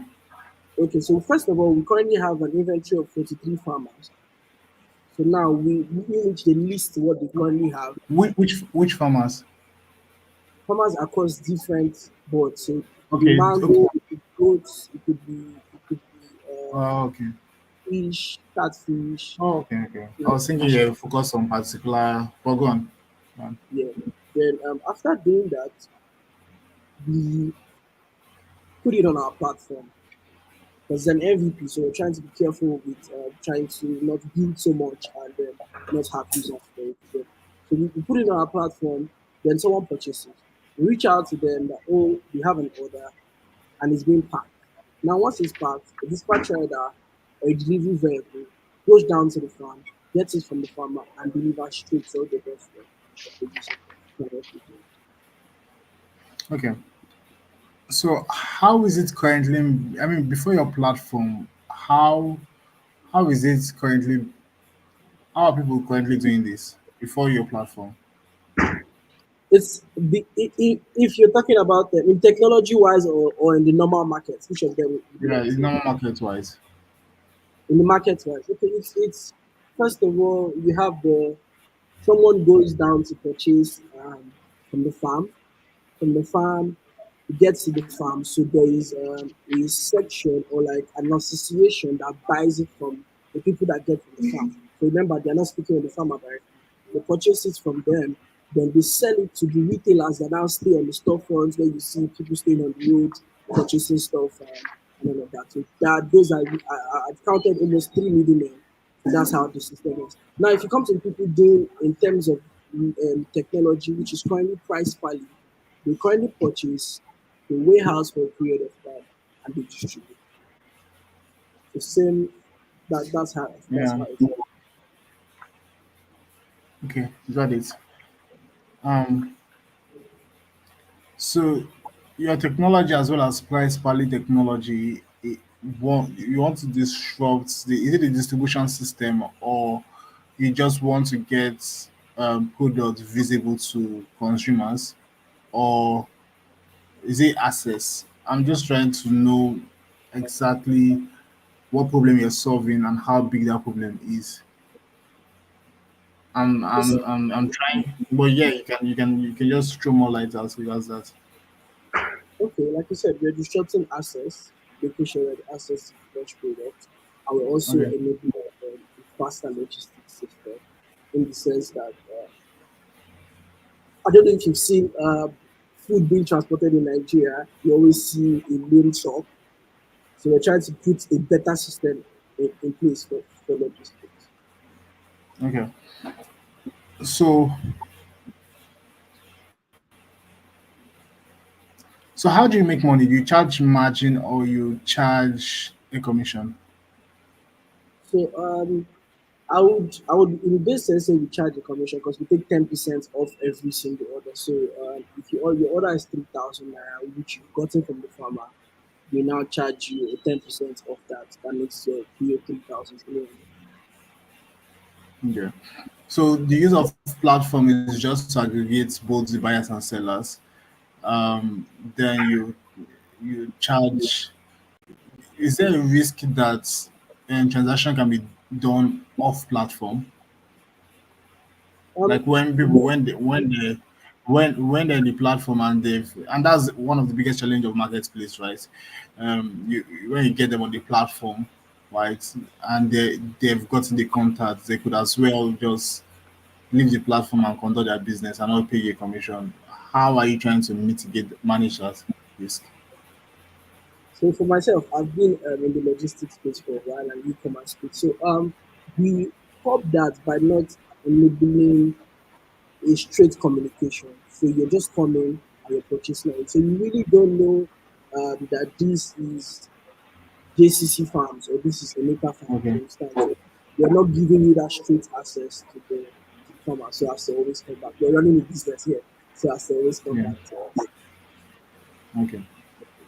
Okay. I think that is all my questions. So who covers the distribution? Is it um is it are you the one covering the distribution, or you are partnering with a distribution company? So I've been in this the logistics space for about 5 years, so I kind of we kind of have a structure in terms of logistics partnership. So we're currently in partnership, but in the long run, we look to be able to build our own logistics system. Because if you observe our structure, almost everything is going to be built on logistics, and we're also trying to do a bit of research to know how we could bring eco-friendly measures into the system. Okay. So another question I want to know as regards the distribution is if I mean you already answered that, right? Because you mentioned that you're partnering, right? So it means that we are not concerned about the preservation of the freshness of the food or the transportation cost or delivery time. It's just your partners that can do it. So, but a question as I was speaking just now, I just realized that I didn't ask um, about that your aggregate list. How were you able to get that list? Did you actually go to various corporate farming cooperatives, or were you able to like do you have like a prior history with some reliable farmers? How were you able to get that list? Okay, so it's a two-way thing. I kind of answered it. Prior history, I'm going to be far. I've worked in logistics companies and I've handled logistics systems for farmers, in which for some corporate farmers, in which they had to ship their items in Russia. So we have someone doing catfish trade to the US. So we've been able to onboard her by which she sells her catfish on our system. So now I also had to go to the farmers to some certain level. Not all farmers can communicate with online. So we had to go to them to speak with them and then try to make sure that communication with them properly. So it is two-way. For some, we get them previous relationships. Okay. So I think you've stumbled on a very good product, right? But I think you may need to drill down as regards your customers, because on the one hand I'm seeing the potential, on the other hand I'm seeing a lot of issues you cannot control, right? Your competitors, I might as well go to the market and buy stuffs, right? But um, but if I'm building staples, right, or if I'm a customer for staples, what I'm expecting is I want to get products or commodities that are not easily found. Right? Let's say I want to do, maybe I want some exotic foods. And I know sometimes a lot of us have that cravings. Okay, we want to get maybe like a what's this pomegranate? What's this this food I took a couple of months ago? Ah, it's like kiwi, but it's not kiwi. It's like it's shaped like onions, but it's very nice. If I get the name, I will. Ah, so Is it let's say I beetroot? want to get Beetroot? Is those it kind of beetroot? exotic foods. Staples could be a platform I could reach out to, because I can't easily find that in the market, right? The only place I can get that is maybe if I anytime I come to Abuja, I go to this there's this Chinese restaurant that they sell that, and yeah, I just go there and procure it. Um, is this Sinoki Mall, right? So they sell that, right?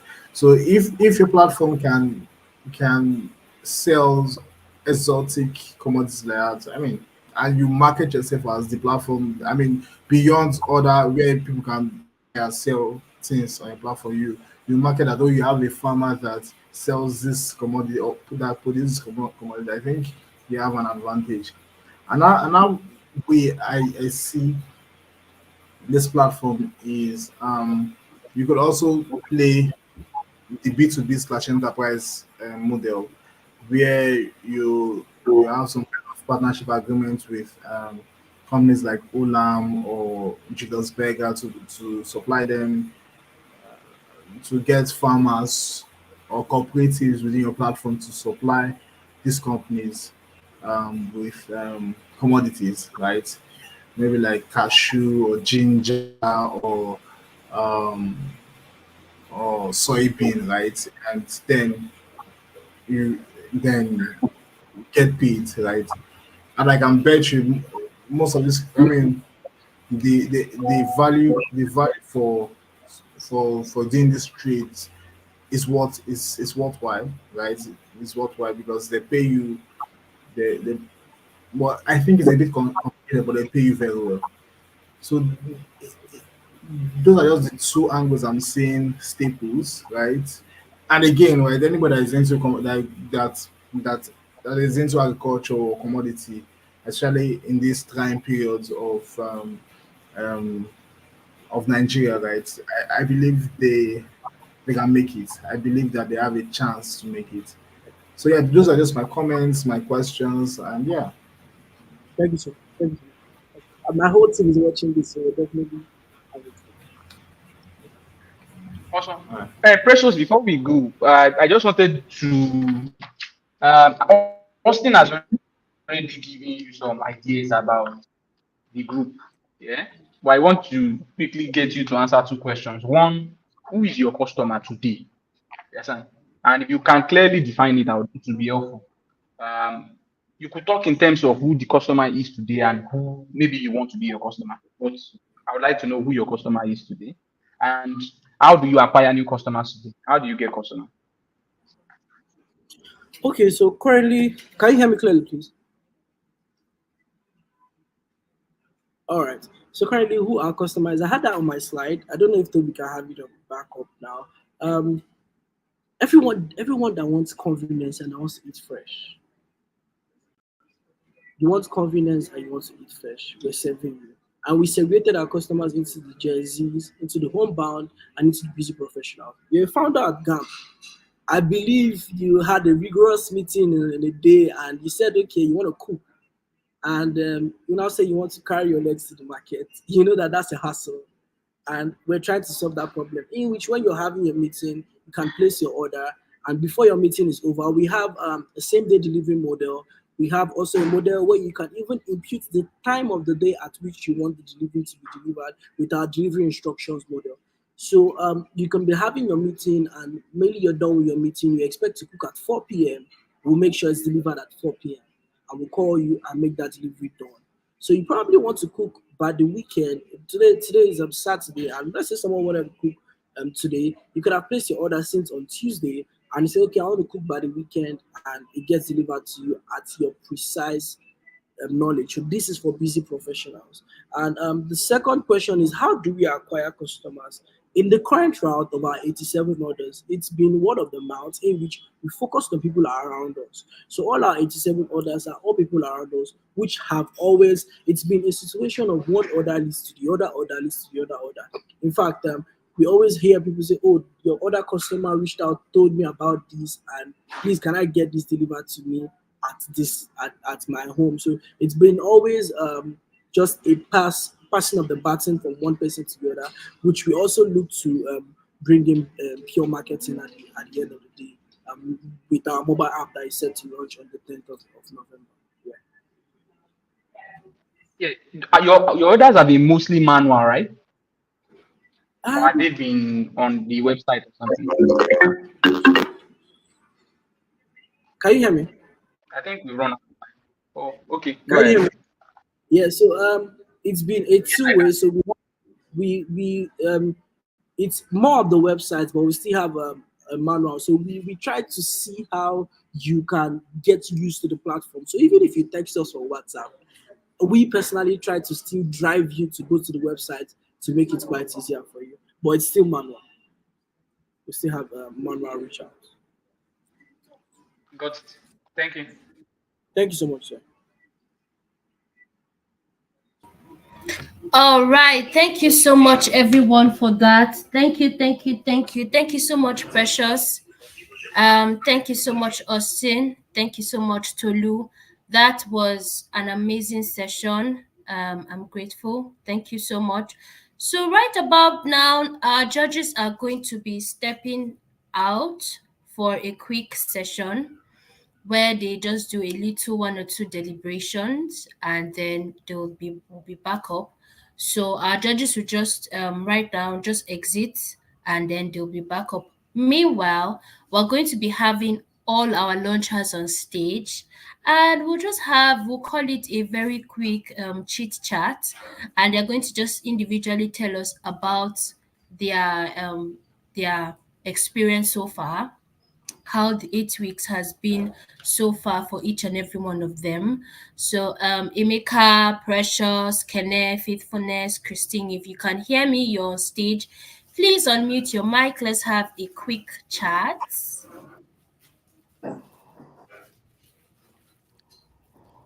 Hi Toby, hi everybody. Hope you are hearing me. So Yes, I can. I've enjoyed the session so far. It has really been insightful and wow, you guys really have lots of talents. So I have to say well done to everybody. So That's amazing. okay. So from our launchers, do you have anything in particular you want to say, something to add, or a particular question, or do you have anything to say? Emeka, Precious, Kene, and Faithfulness.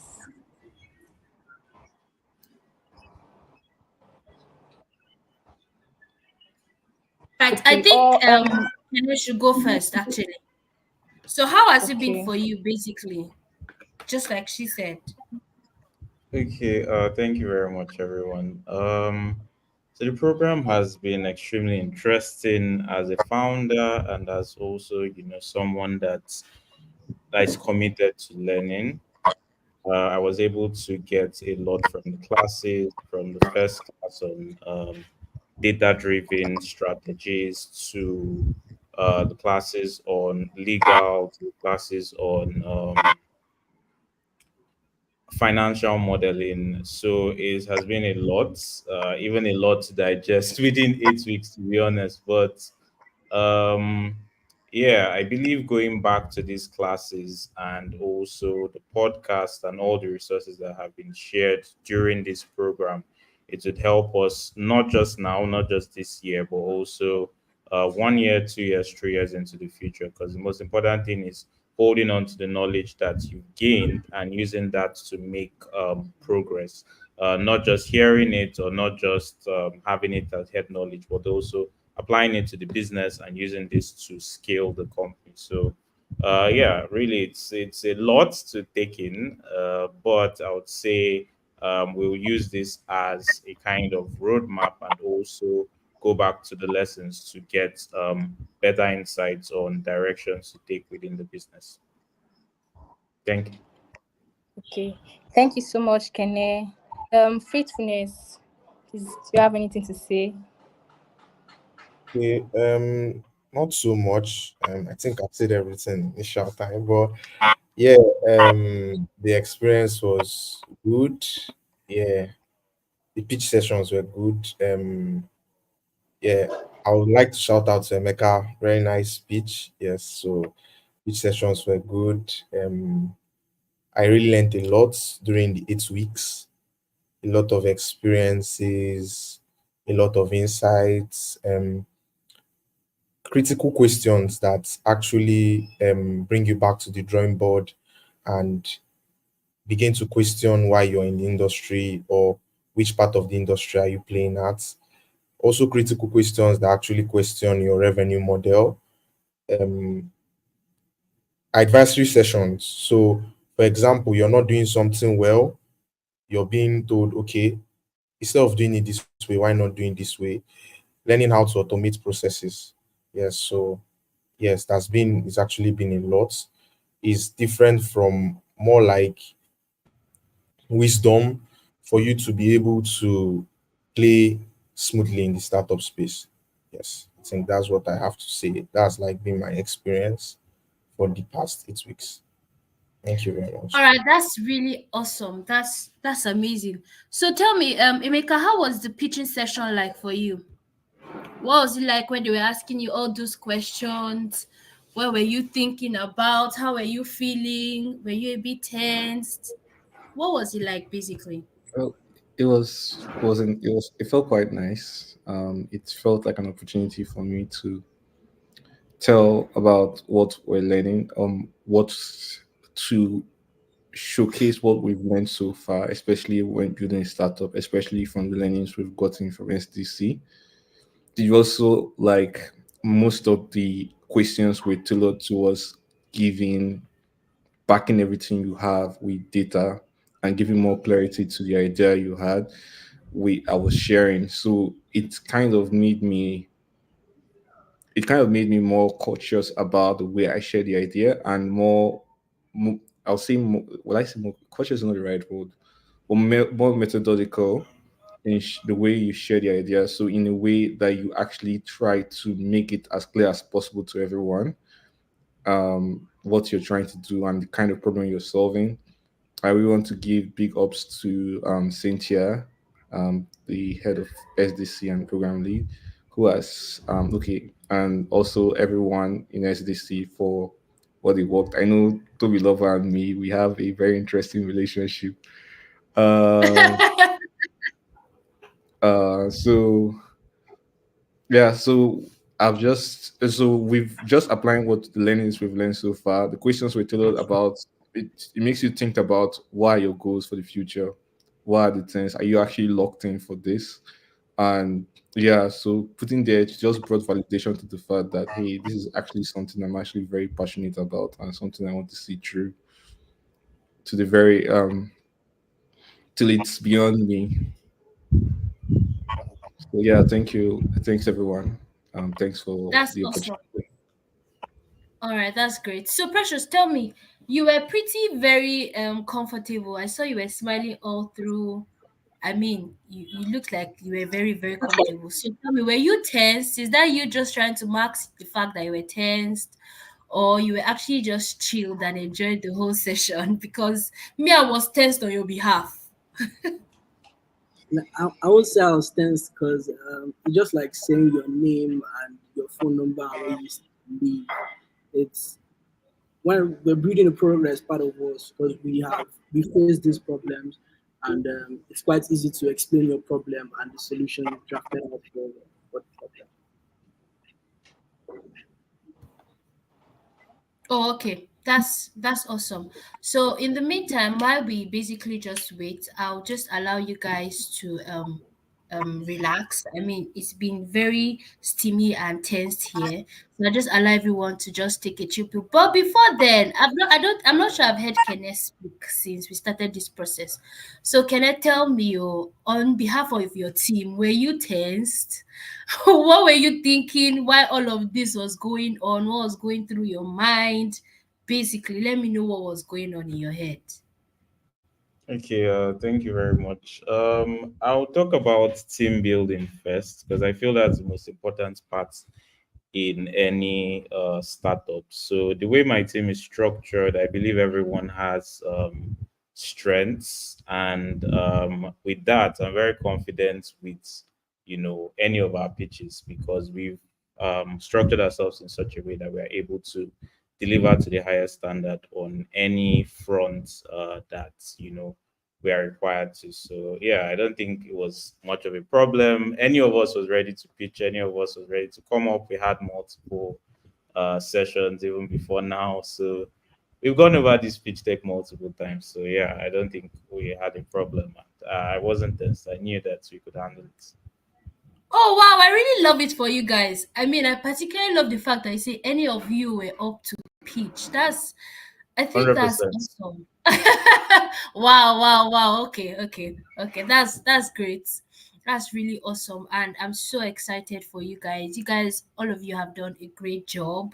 From the day one that this whole thing started, you guys have turned up every other time. You guys have showed up every other time. And that's really, really amazing. I'm not sure any of you missed any advisory session or any facilitator session, and that's amazing. I must really recommend you guys. Me personally, I can't wait to see what you guys, how you guys grow, especially for Dome Academy. Just like Emeka said, we have a very, very sweet relationship going on. So I can't wait to see, or I can't wait to hear of what Dome Academy is doing at large. So right now you guys can just, I'll just take the backstage a little, just so that you guys can relax and cool off a bit from the whole activity, basically. And then we'll just wait. The judges will be with us very shortly, and then we'll take it up from there and hear what they have to say. So in the meantime, I'm just going to apologize that you can't see me for some very amazing reasons. I don't know what's going on. I don't know if it's the network or it's, I don't know, but yeah.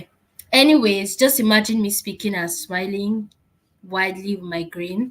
So in the meantime, we are already taking applications for the next cohort for the SDC Launchpad program, and that starts in January.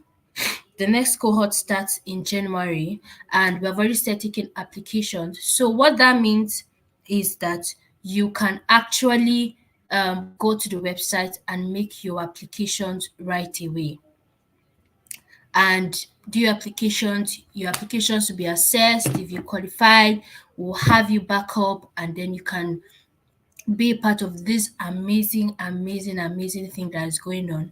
I remember in the last cohort we had, that's the batch two, one of the founders said something. She said she wished this is a lifelong learning process because she doesn't want it to come to an end. That's how amazing it has been, and that's how amazing it was.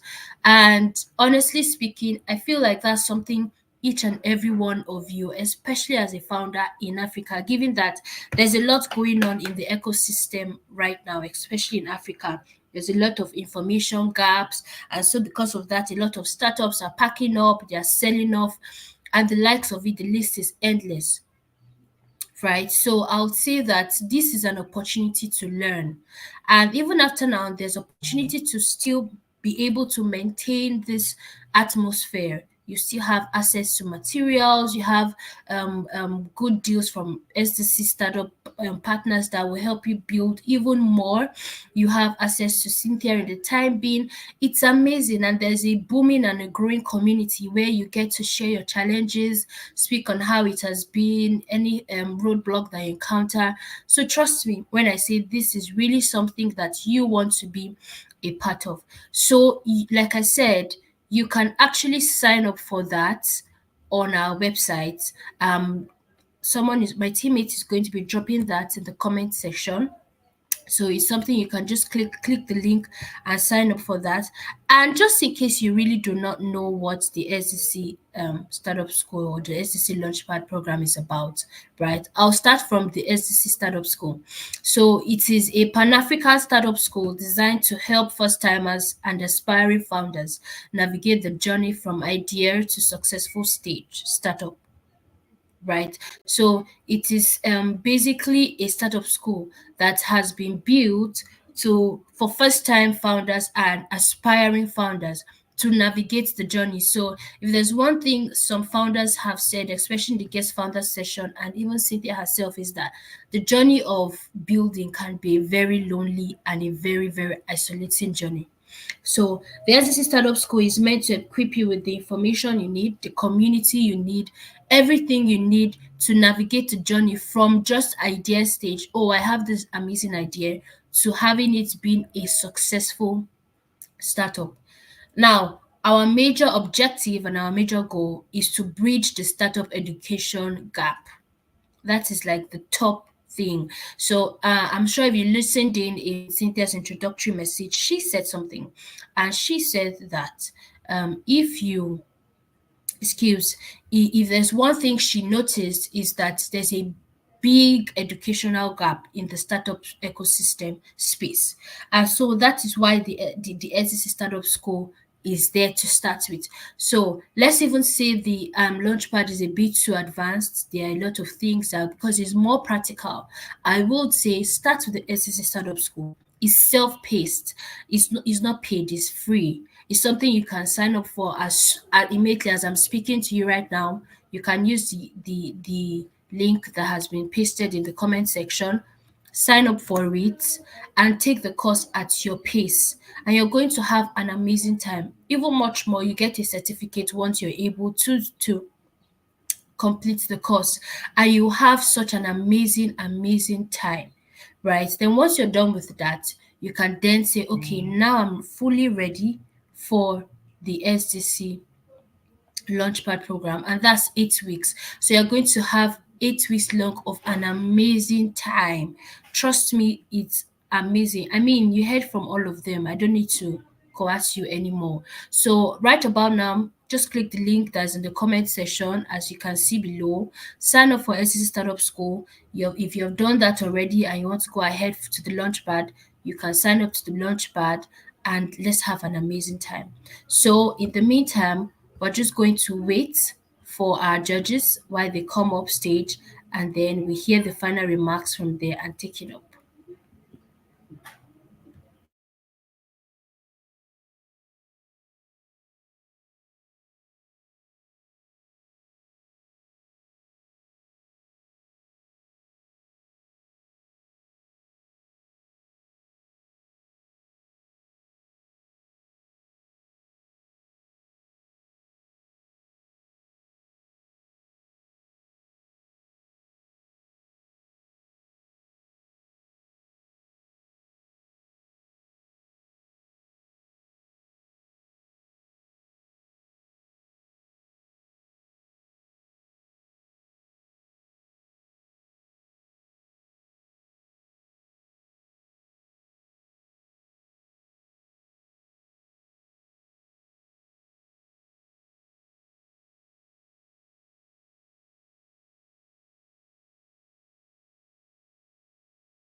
All right, welcome back, everybody. Welcome. We are sorry for the long wait. Of course, we had to allow our founders to take a little break and breathe. I mean, it's been long and it's been intensive, so we just had to allow them to breathe a little. And of course, we had to also allow our judges to do their little thing. So, right about now, our judges are joining back and we'll have them on stage, of course. And we're going to be hearing from them. We've had two amazing startups pitch. Trust me, what they did right there, forget about what I am doing. I'm not sure I can do half of what they did. What they did was amazing. Each of them did a really great job. Their presentation was amazing. Everything was really amazing, basically. So right about now, we're going to be hearing from our judges. We're going to be having the final say and hear what they have to say. Just before then, let me know in the comment section, how has it been for you so far, basically. How has it been? What are your thoughts? How was Staples' presentation? How was Dome Academy's presentation? I already see amazing comments. Let me know in the comment section what you think. Let me also know. I'm sure you're going to be signing up for the SDC Launchpad program. And if you have not taken the SDC Startup School course, I'm sure you're already doing that immediately. So let me know in the comment section, how has this whole experience been? I'm sure it's something you want to definitely do going forward. So basically, let me know how it is. We're going to be having our judges join us in the next 2 minutes.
All right, so we are about to have the feedback from our judges. So what that means is I'll be putting Emeka on the spotlight. I'll be putting Precious Micah on the spotlight. And then I'll be putting our judges on the spotlight as we hear from the judges what they have to say, their final words that they had to say to these amazing founders and what they have been doing so far. So, Precious, if you can hear me, you're on stage. Austin and Tolu, if you both can hear me, you both are on stage.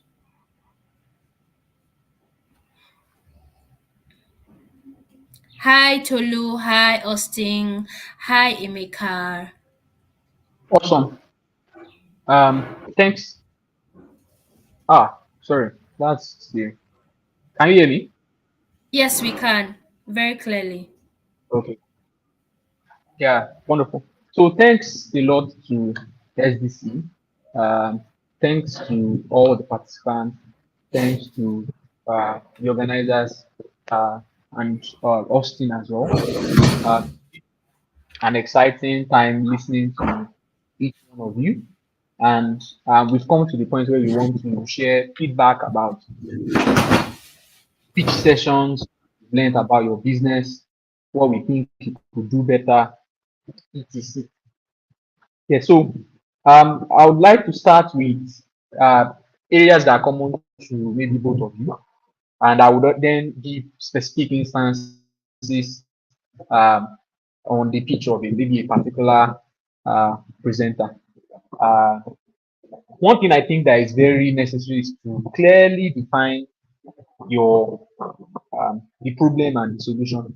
And I like the fact that in both cases, I think your problems were fairly designed and defined, clearly defined. In the case of Dome Academy, I would have loved a bit more specificity. I would have loved for the problem to be defined a lot more clearly. But irrespective, if I move on from that stage, beyond what is on your first deck, I think it is very essential that you define what the problem that you are working on right now is, as against deciding what or defining the problem that you want to solve in the future. So maybe on your first deck, you could talk about what the future looks like. But when you get to that main problem, it is useful to have it defined as the problem that you're solving, and then defining who the customer that you're solving that problem for right now. Scales into the larger picture of what that opportunity could be. So an instance is for staples. I think that you could work on defining your customers a lot more clearly. The way your problem is worded, we all understand what food is. We understand everybody wants to get access to fresh foods, but we also understand that you can't suddenly target everybody in the market at once, and you don't have the resources to do it. You don't have the bandwidth to do it, and so it might be helpful for you to focus on a subset of that group that you can reach out to and you can address and provide the best support to. In fact, the interesting thing is that you might already have that group that you're already addressing. You said you have it 7 others today. I don't know, you've said most of those people are your friends. If you look at those customers, there may be things that are unique, and there may be patterns to see around their behaviors or their personality and the identity or their personas. There may be things that are common across them. And then that allows you only on a certain group of people that you target, and then you try to provide the best support to. And as you learn about these people, you can then focus on improving the delivery of your service. Yes, and then adding scaling to add more for different other types of customer groups. So for instance, if you want to target work professionals, you then suddenly see that your approach to sales or approach to service delivery is different from if you are targeting everybody in Onitsha or everybody in Port Harcourt. Because now you can go to their offices, you can address them there, you can even batch your deliveries to those offices if you know who they are. Yes, and you can go to them and find out if they are satisfied. But if you want to target everybody, it's a lot more complex to deal with that. An instance would be Child Deck targeting people around the Unilag campus area early on, or targeting startups around the Ikeja area as well early on. People that were working at Paystack first, then moving out from there. You understand? When you're also pitching, I think it is useful to let us know this kind of special information that you may have. Like, oh, today we serve this kind of customers. This is what we found about them. And this is what we are doing for them. And this is how we intend to add several other people. And it's the same for Emeka. Yes, you have a broad vision you want to achieve. Choose a smaller group that you can address first, and then you have access to meet them, make sure you solve their problem. And yeah, people say do things that don't scale. But I think the truth is that Yes, you do things that don't seem like collect 10,000 to teach people how to code. But while you are collecting 10,000 to teach people how to code, I think it is very useful to define exactly what you are trying to learn. You understand? When you know what you want to learn, you know when you learn it. For instance, is if I ask you what are you trying to learn, if it is about understanding if people are willing to pay for courses, then we already know that people pay for courses. If we understand if we are trying to learn if people are willing to pay the least amount for courses, then we already know that people pay 5,000 for courses, people pay this. Yes, and so it is useful to specify exactly what you are trying to learn so that you know when you've learned it or when you don't have the right information and you can take a step away. Beyond that, I think it is also very important to understand your business model very well, yes, and clearly define it, because you can easily go out of, like, in fact, I would argue that yes, conflicts are the leading cause of startup debt. Yes, and but if you look at a lot of startups after the beyond startup founder conflicts, I think not having a clearly defined or understood business model contributes largely to the death of a lot of startups too. Like, you raise money, the fact that you have raised money or you have money in your bank doesn't mean you survive. And the reason why you won't survive is because you're going to blow that money working on the wrong things and not find a good business model. So it's very important to understand what a business model is. Business model is there's income and there's cost. Cost must be less than the income. Then you have a margin. That margin is what you need to settle all the remaining bills. So for Precious and the team at Staples, it's important to make sure that the difference between your income and your cost, which is your margin, you understand, supports the weight of your operations. So you don't scale your team too large, and then you can't use that margin to pay for them. You understand? It doesn't only matter that you have margins. What matters is that your margins can support a profitable operations. That means even after you pay all your costs, you have some money left, or at least you are at net zero. Yes, sir. So the challenge here is that you have 10 team members. I don't know how many more team members you are going to need to be able to grow whatever impact you're trying to generate. I think it's important to look at your business model and decide who are my partners, which of them need to be full time, which of them need to be people we just call on when we have work to do. Yes, sir. Exactly. How do we factor in their cost into this business to make sure that they are taken care of? And how do we make sure that whatever we are making from this, yes, sir, can support the rest of our operations? So you need to think very deeply about what your business model is, because it's the one thing that can go wrong very easily. One, you have the pressure to scale up sales. That means you need to find more customers you can support.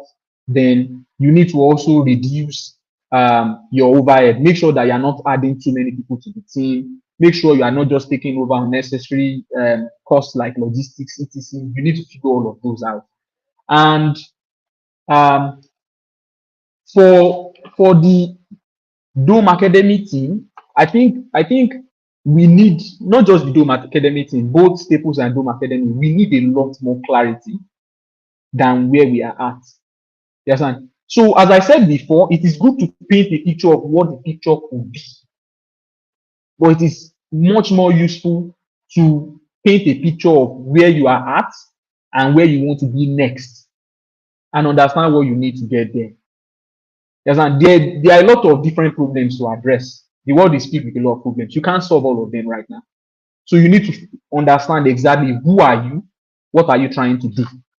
I think there's a lot of clarity that you guys need on the Dome Academy side. You might need to do a lot more workshopping as well. But I think you don't have to take it as negative feedback in any case. I think it is still pretty early for you guys, both for Precious and Dome Academy. I found it very interesting that the revenue you guys are generated was actually just about the same. 140K, 140K. 1.4 million goes to like 140K in margins eventually. You've sold 10,000 naira plans to 14,000 naira people. But of course, when I look at that, I then ask myself, like, what are we actually trying to do here? We have to understand it very clearly. So please define what you want to achieve very clearly. Don't focus on doing everything. Focus on doing one thing right. You understand? And having a good business model behind what you are doing right. So it's not sufficient to help 10, 20 young people become better professionals if there's no business behind it. Is there a business behind it when you have them paying 10,000 naira or not? Um, can we learn if we give them 50,000 naira? Would they still find it valuable? You understand? If we told them to pay 50,000 naira and they actually got the value that they need delivered. You understand? We have to understand exactly what we are trying to learn and then focus on it. So I think both of the things will use a bit more clarity um, around exactly what their business model is, what the components of that business model is, as well as being solved. And then it is better to localize who you solve the problem for right now and solve it well for them. And then when you solve it well for them, you learn enough to be able to grow that. Something else I said I wanted to add was like try to scale your costs linearly. Scale your costs linearly. Not don't scale it based on the amount of money you have in the bank. Uh, only add a few people to your team and make sure those people can contribute a lot more in terms of your outcome than you initially set out to do. And please be very clear about what you are trying to do.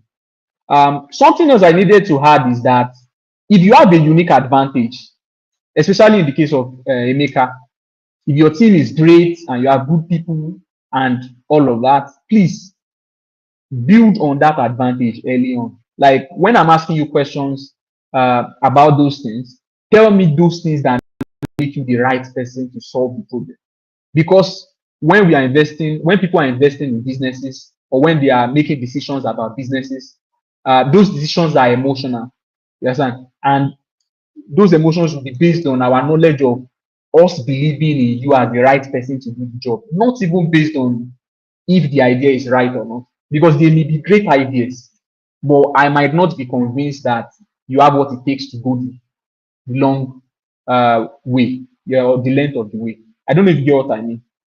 Um, so please let us be convinced that you are the right person. It doesn't mean I'm convinced that Precious is the right person also, or he isn't. I'm not sure. I don't know.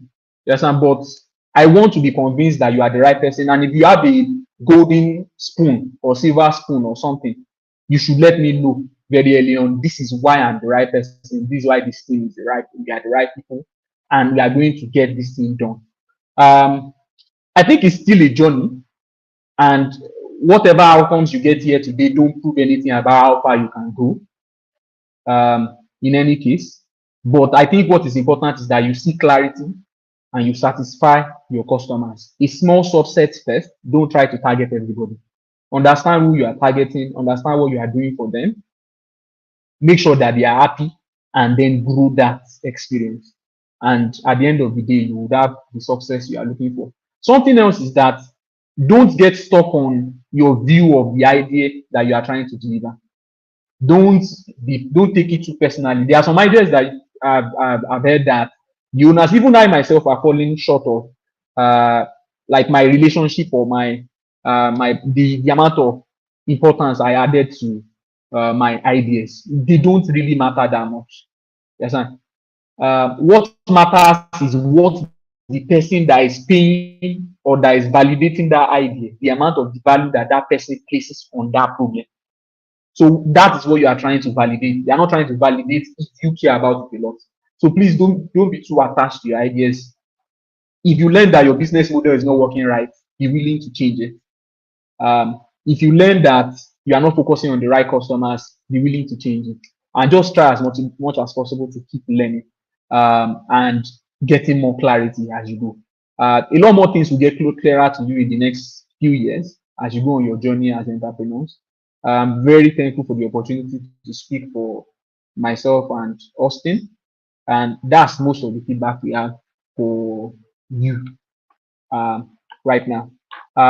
So Tobiloba, hi.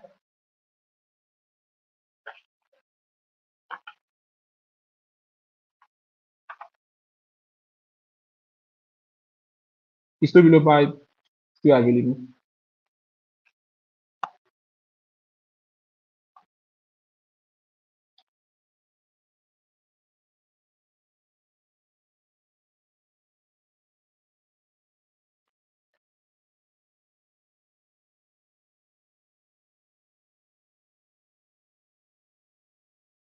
Sorry, I'm just trying to confirm the message from Tobiloba.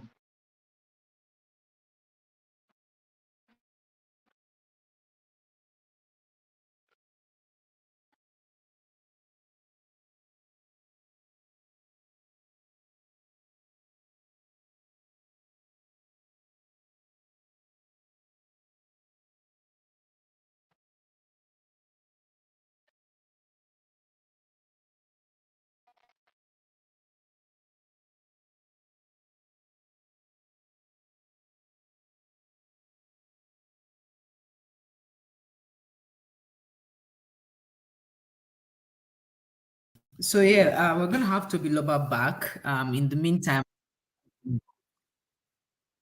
can can you guys hear me? Just want to confirm if you can hear me.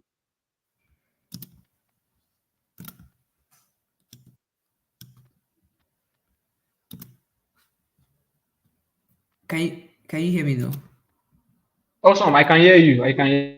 All right, great, So great. So yeah, we're gonna have to be yes. Loba back. But thank you, Tolu, so much for the words of advice and the insight that you shared. The feedback, very, very useful. I'm very sure that Precious and Emeka, they're going to take it back and apply. So now we get to the really big part of the showcase day, which is where we announce the most promising startup, right? The startup that we're really excited about in terms of the problem you're trying to solve and how you're sort of approaching that problem in your solution and business model. And Tolu, this is where you come in to announce. I mean, it was tough, right? Deciding, but I am very, very glad with the decision that Austin and Tolu all have, basically come down to. It was really tough, but it was really good to see that they were able to come up with a startup on this price. So Tolu, over to you. Yeah, thank you very much, Cynthia. And the winner of the most promising startup, yeah, from the core, um, goes to Staples. Yeah, Staples.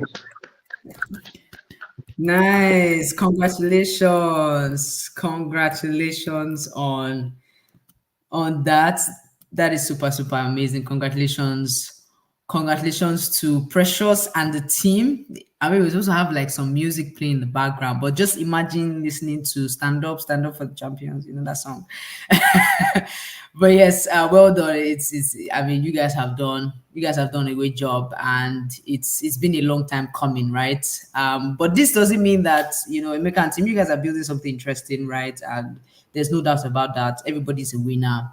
However, when we nearly down to the criterias that the judges were looking at, which is basically looking at the clarity of your problem, the market potential, the business model, the competitive advantage, the clarity in your approach towards your presentation, your confidence, your ability to handle the questions and engage with the audience. They also looked at your ability to manage the time and basically answer the questions even under so much pressure.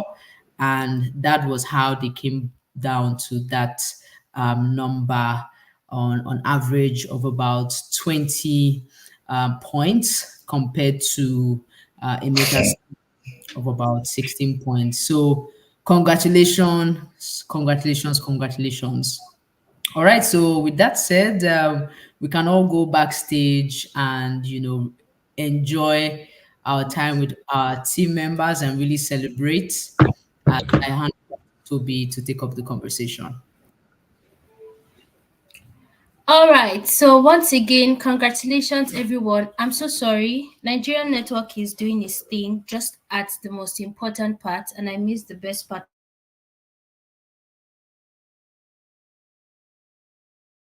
of it. Congratulations, Staple Foods, and congratulations, Dome Academy. You guys did an amazing, amazing job. I mean, like I said before, I can't even wait to see the amazing things that you guys will do, especially with the amazing feedbacks from our awesome and amazing judges and all that you have learned for the past 8 weeks. So, congratulations, everyone. Congratulations. You guys have done so much with all that you've heard today, with all that you've learned in the past 8 weeks. Ensure that you go and soar, ensure that you go and do great, and most importantly, ensure that you make us really proud. Congratulations. So, right about now, we are going to be cutting off the curtain. We're going to be calling it a day. But like I said, the SDC Startup School is a free course and is self-paced. You can take up the course at your convenience, and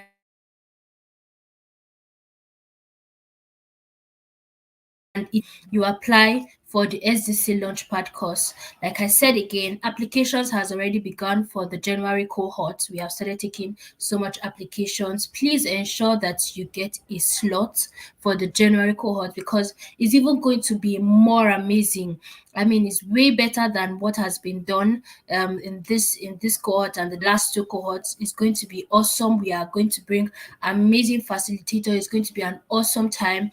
From all that these founders have said, I'm sure that you want to be a part of it. So you can always do well to be a part of it using the link that will be pasted in the comment section. Just ensure that you use that to sign up for it and be a part of it. You do not want to miss it for anything at all.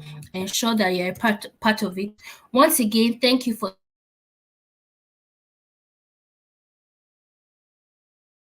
sticking around, key. So thank you so much for sticking around. Apologies that you can't see my pretty face smiling and grinning at you guys. Once again, thank you so much. I can't wait to see you at the other side, being a student at the SCC Launchpad, of course. And have a great evening, afternoon, and a restful, very, very restful weekend. Enjoy your stay, everybody. Thank you once again.